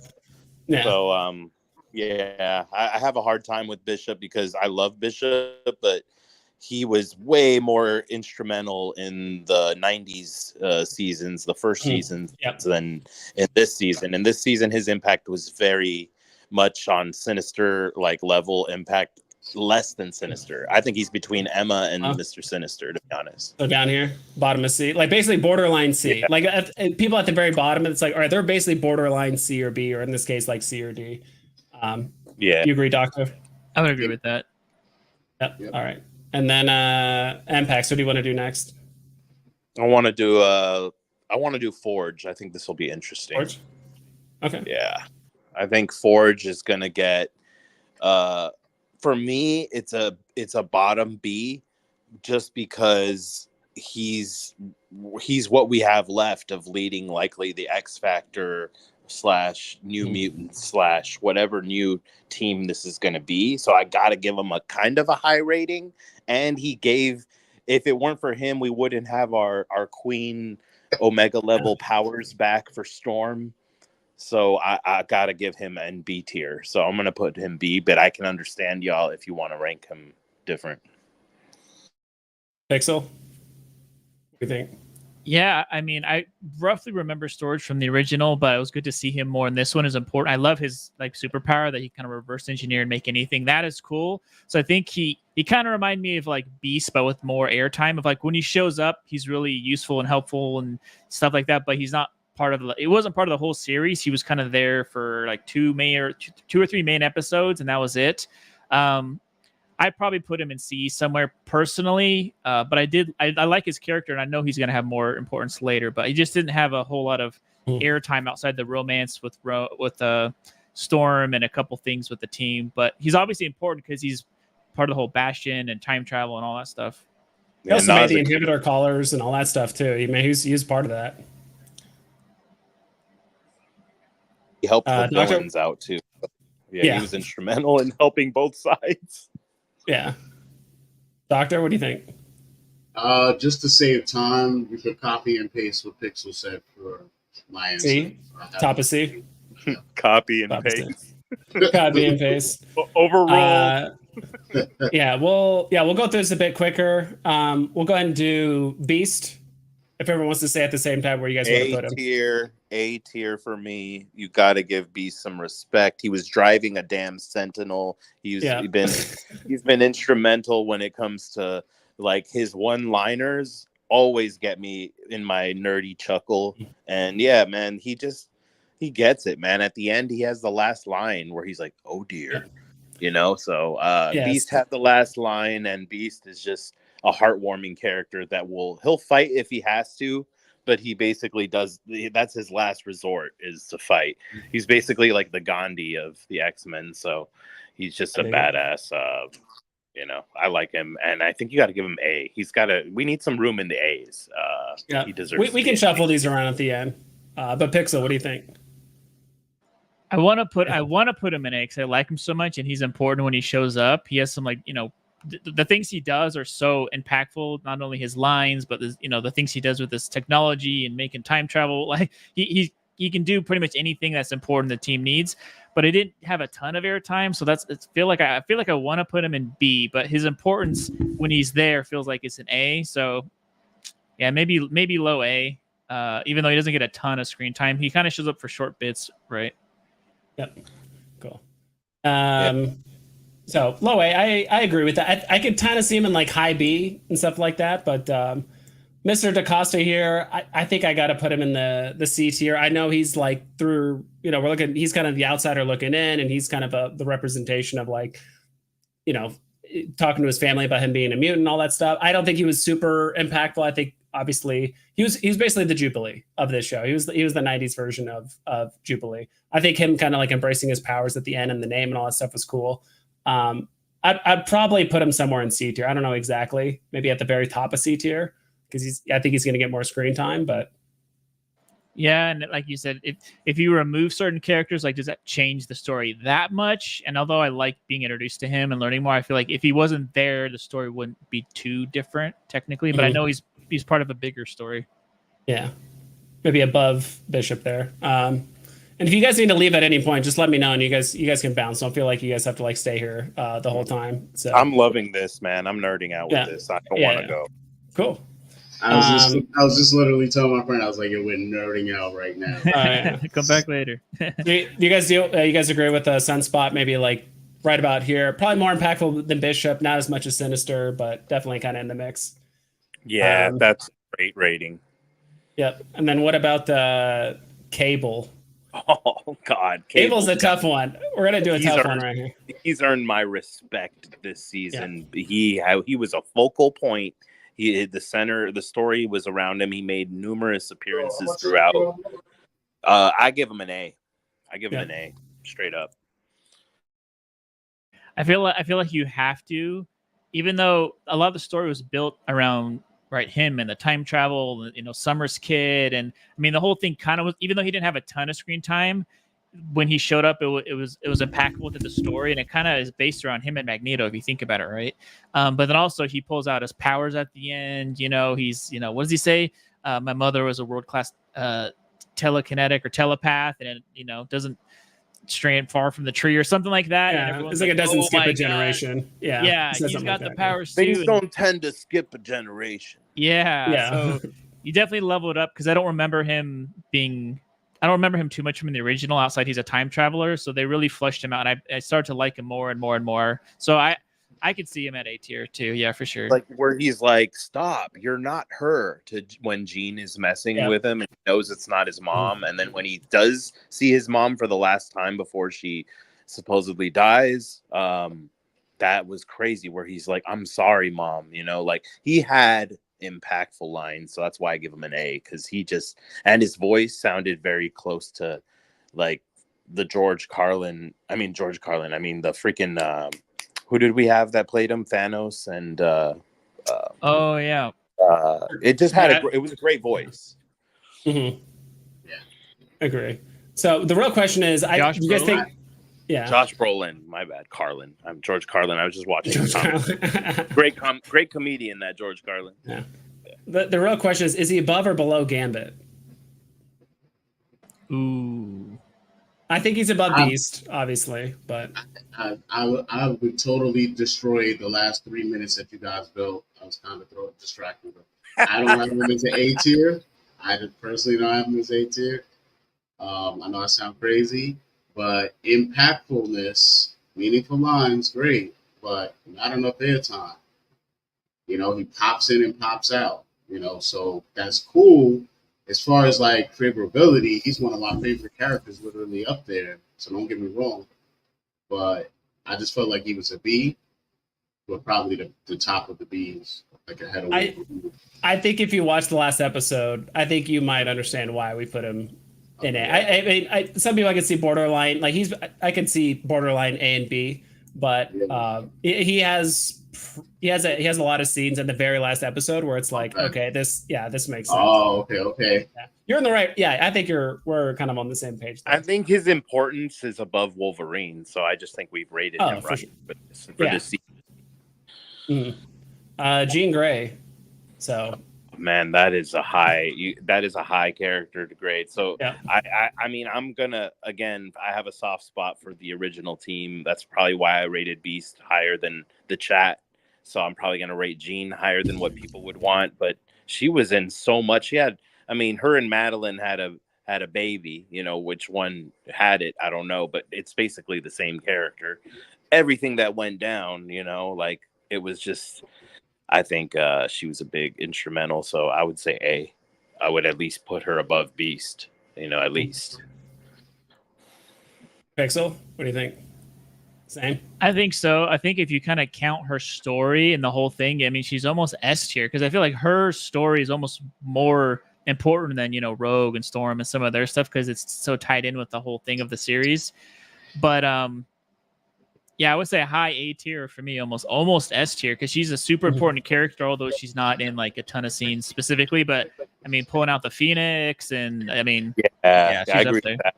I would be overruled to put her above Gambit. I think she deserves to be put above Gambit as the leader of A. Like Pixel was saying, I agree with Pixel's assessment.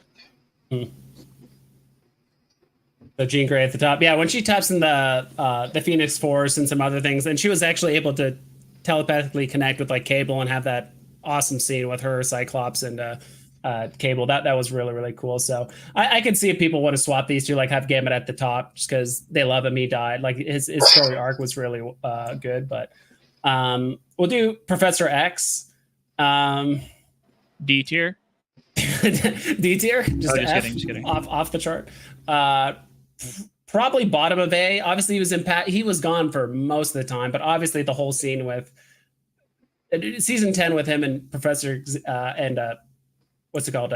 Magneto definitely brought him up a lot of levels. I don't think he's better than all these people. Obviously, if you remove him from the story, the story is completely different, obviously. But I guess for me personally, just because I haven't read the comics, the whole Shi'ar thing and all that kind of spanning out and him finally coming back. I do like the development between him and Cyclops. Cyclops like we don't have time for you. You made this huge mistake. So he's pivotal role in that aspect too. We're basically relinquishing all the power and everything that he owned to Magneto. So I would see bottom of A, but I could definitely see people want to put him either in S or B. I think he's kind of in that middle point.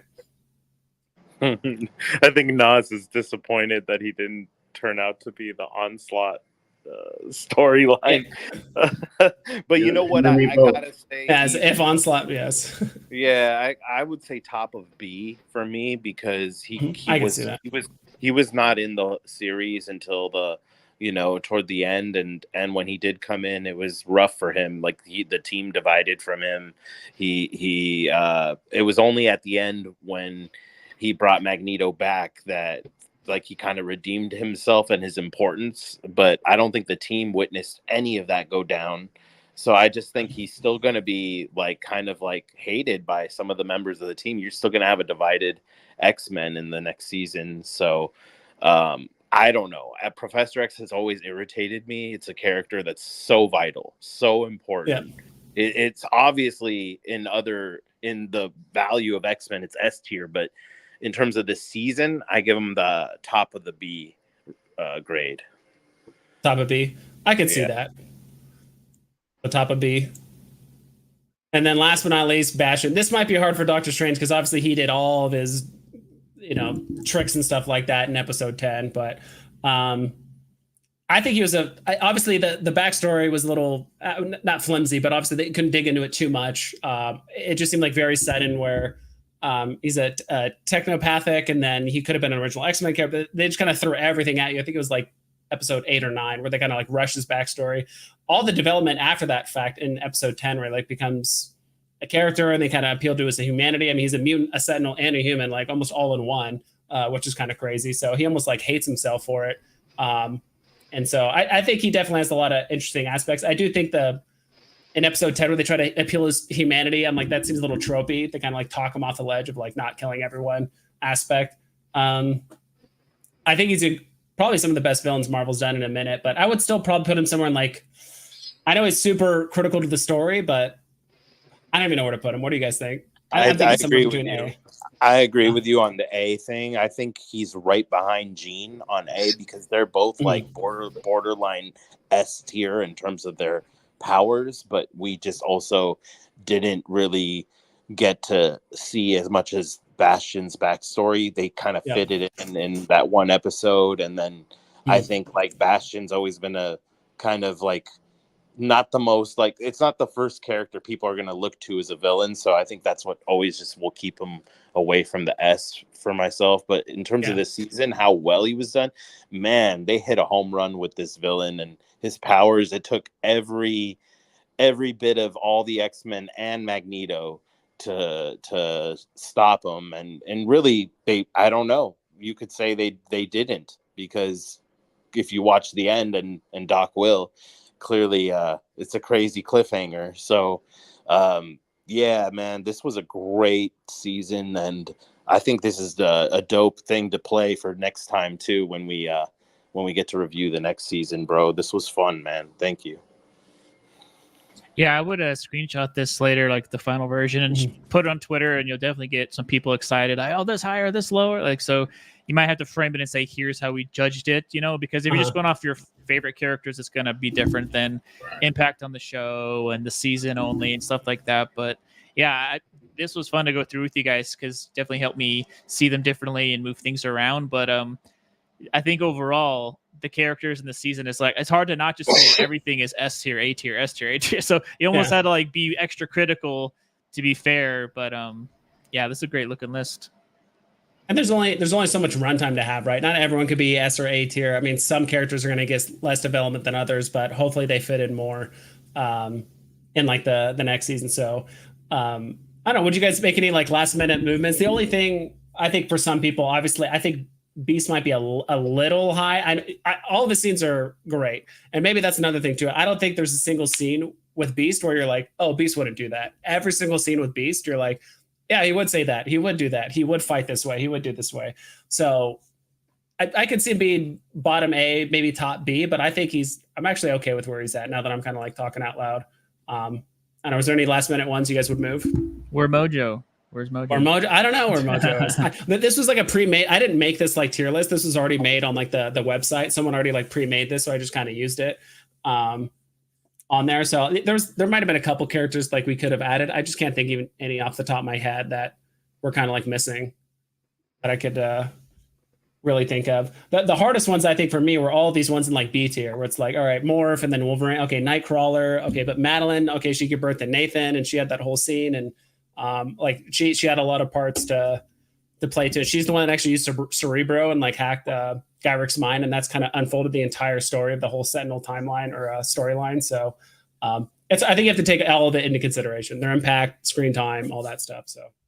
I love the fact that for season 2, you're going to have like episodes that split stories, sort of like how the life, death, like all that stuff is going to happen in season 2 as well, where you're going to be able to like be like jumping from the future, jumping to this timeline. Oh, seeing what Forge is doing with the new team, like it's just going to be really fun to see that. And I loved the Morph cameos. Like, for me, I got to just shout out some of my favorite Morph cameos. Magic from the New Mutants, Psylocke, Juggernaut when he became Hulk, when he became Reed Richards.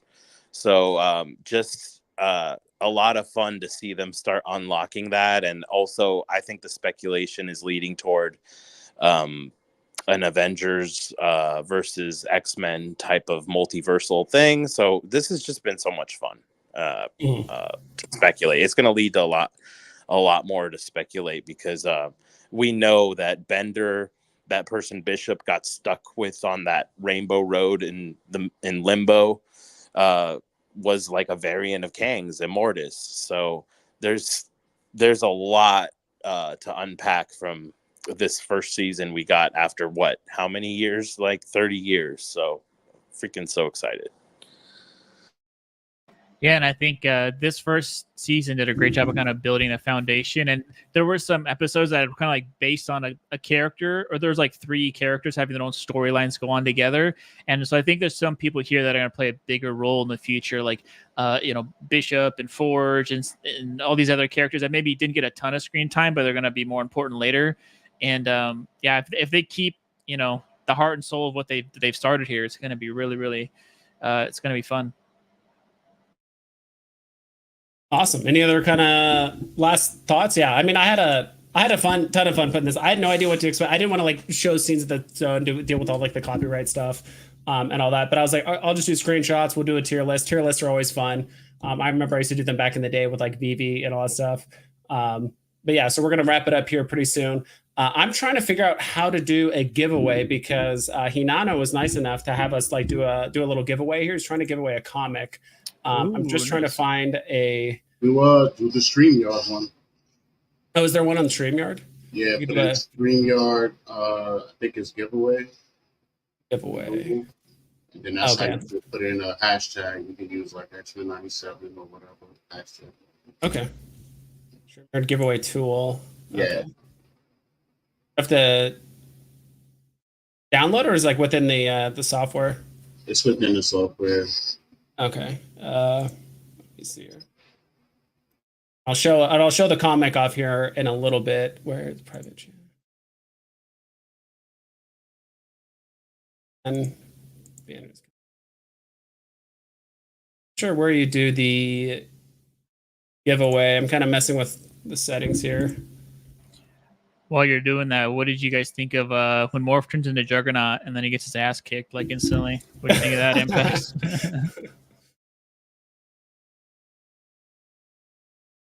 I know they want to show the strength, right, of like these super sentinels and stuff like that, but I was like, man, Juggernaut's Juggernaut though. Like it's like some of those characters, like they show up to just get beat up to show how powerful the other guy is, but it's like, man, Juggernaut is not that weak, is he? Yeah, well, I think that's also kind of another. We could talk about it very quickly, but the kind of Morph's powers, right? He can copy their physical abilities. So I don't think that's Morph's original powers. That he could just look like people, but didn't really not absorb, but like take on their powers. But in this show, he does. Like he was he was kind of like, be honest, kind of like a scuffed Mystique, you know, in like the original show. But now he's beyond that. So obviously he's the.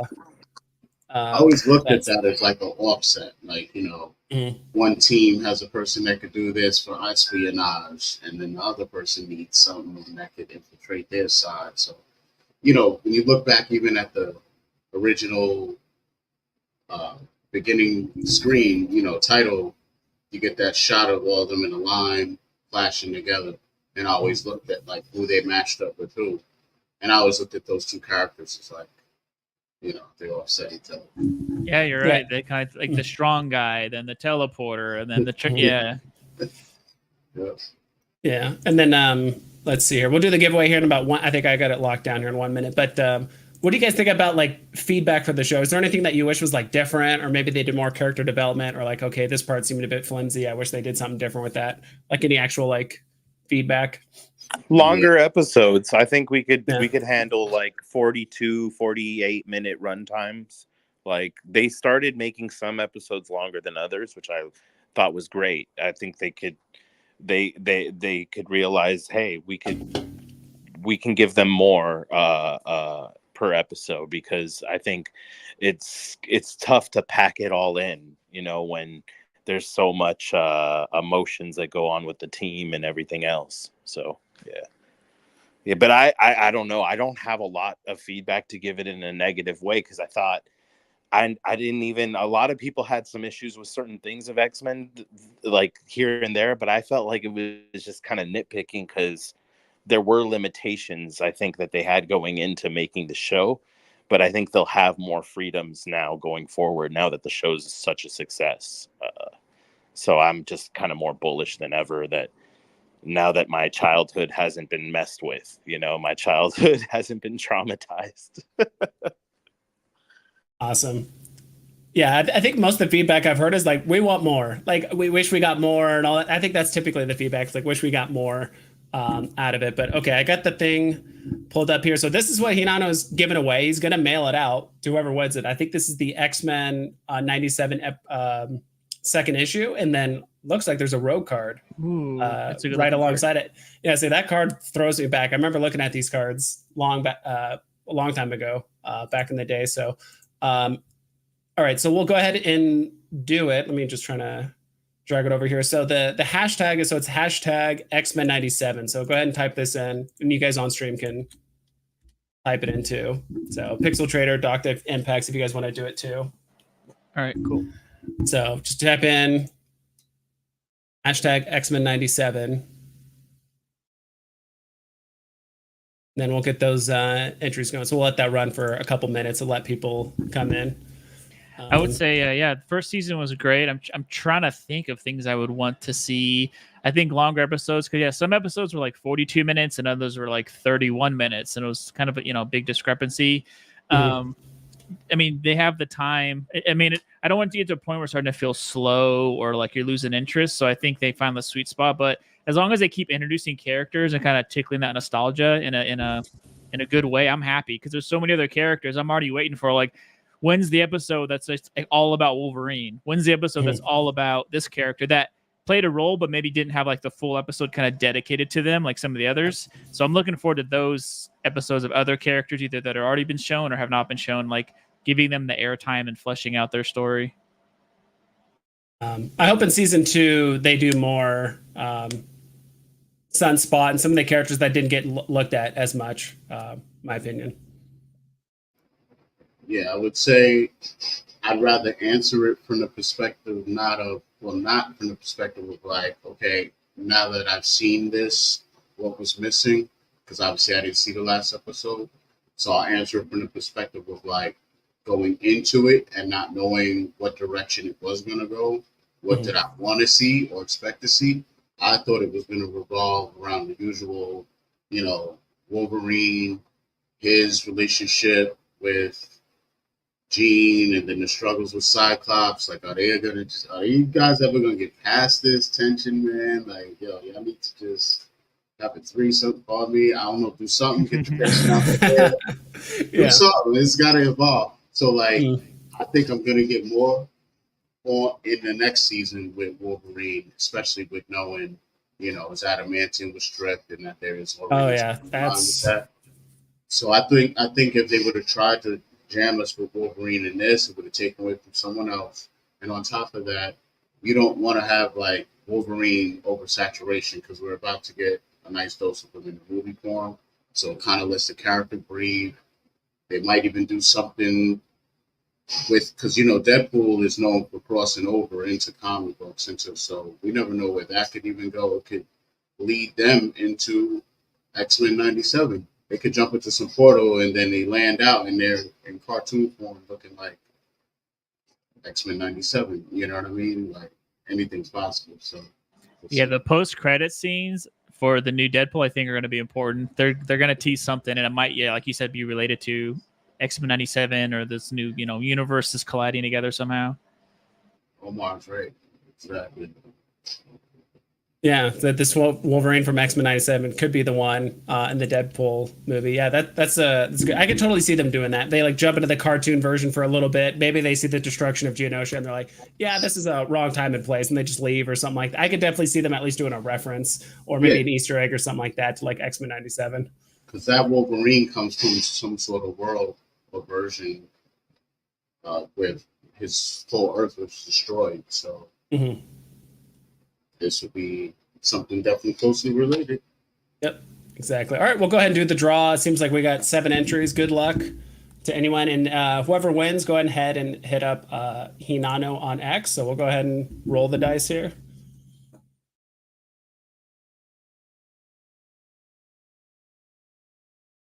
Ooh, Smurf Dabs. Congrats, dude, on that. Rigged. It's rigged. Yeah, rigged. Congrats on winning that. Go ahead and congrats. Hit up Hinano for your chance to get this mailed over to you. So he'll mail it over, obviously exchange contact information, all that stuff, and he'll get that over to you. So thanks again, Hinano, for that giveaway. I appreciate that. And then, I think we're pretty much done. Any kind of last words about the show? Or if you guys also want to shout out your socials and stuff or link it down in the chat, go ahead and do that as well. So go ahead, Pixel Trader.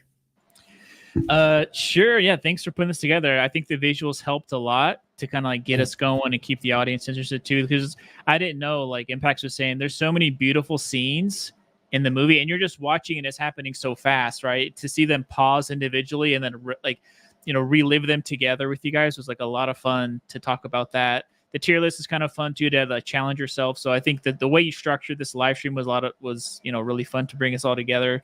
I'm trying to think. I mean, I'm looking forward to just more X-Men stuff on Veve. We got some damn good comics already. I'm looking forward to more collectibles as well. I'm stacking Wolverines. I'm hoping that works out. But anything X-Men, I'm all about it. I'm happy to see it on the app and see what they do with it. So I'm excited to get those and hopefully put them in the Veve-verse, because of course you gotta make your whole team, right? You got to put the squad together eventually and get them all in the app or in the Veve-verse. But yeah, appreciate having you guys here. My handle.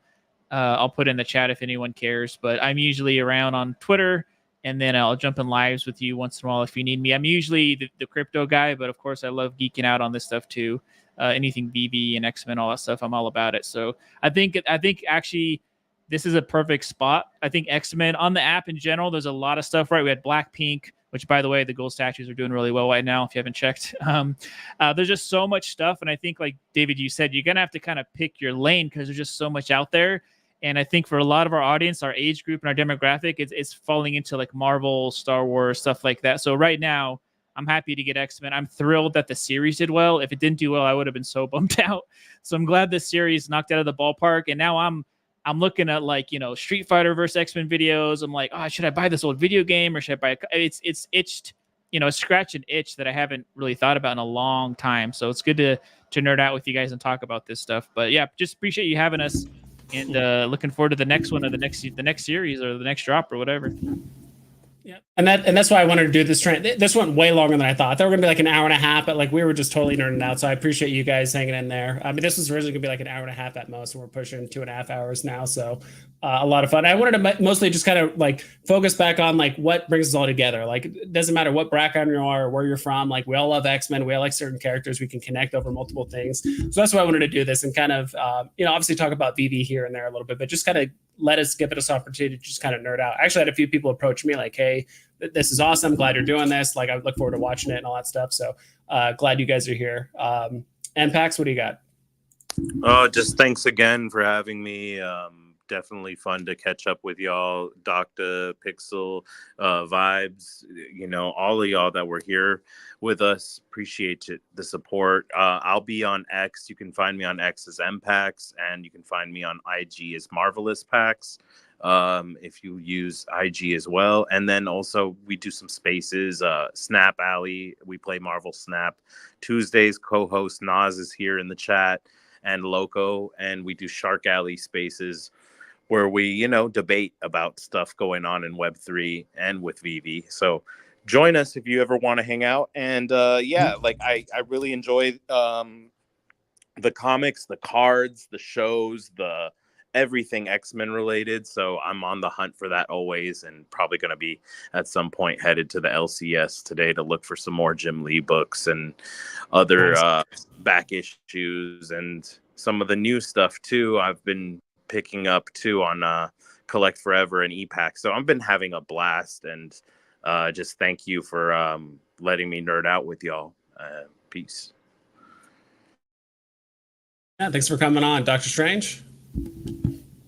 Yeah, I'm gonna be super short because I'm about half an hour over time, so I should have been going. But follow me wherever you're on, at the name on the screen right there, same name. Like doing content, a lot of pre-recorded stuff, pretty much. Cover some BB comic drops, some Cryptoid stuff. Just trying to have fun, man. This is digital toys, And man, that's it. Just been staying busy, doing some music, doing some intros, doing some things. Just having fun, man. So, yeah, man. So for me, I appreciate you having me on for sure, man. This was super fun. I've been so damn busy. I didn't really get to prep as much as I wanted to. I kind of wanted to watch it all again because, when you're watching it in real time, you're just feeding for that next week, and sometimes you don't even get to go back and watch something twice. Certain episodes I got to watch more than once, and then other ones it was just like it flew by. But that series is just amazing, man. It gives me hope that we can get better quality things in the future. But I know that there was a main writer involved with it, so we just gotta hope that a lot of the stuff, moving forward does. I heard some of it was already written by him, so at least we know we'll get some sort of continuity with the second season. But I'm just trying to stay hopeful as far as what we get after that. But yeah, man, appreciate you having me on. Appreciate everybody for coming through. And Dr. Strange is out. Yeah, thanks for that, and also check out his Stacking or Slacking series. I watch those whenever there's like a Gorilla drop or whatever, but we haven't got anything like super other than the Silver Surfer, right? But we haven't got anything like super interesting recently. So appreciate everyone stopping by. Take care. Good luck today, and I'll see you guys next time. See ya. Thanks, Vibes. See you guys later.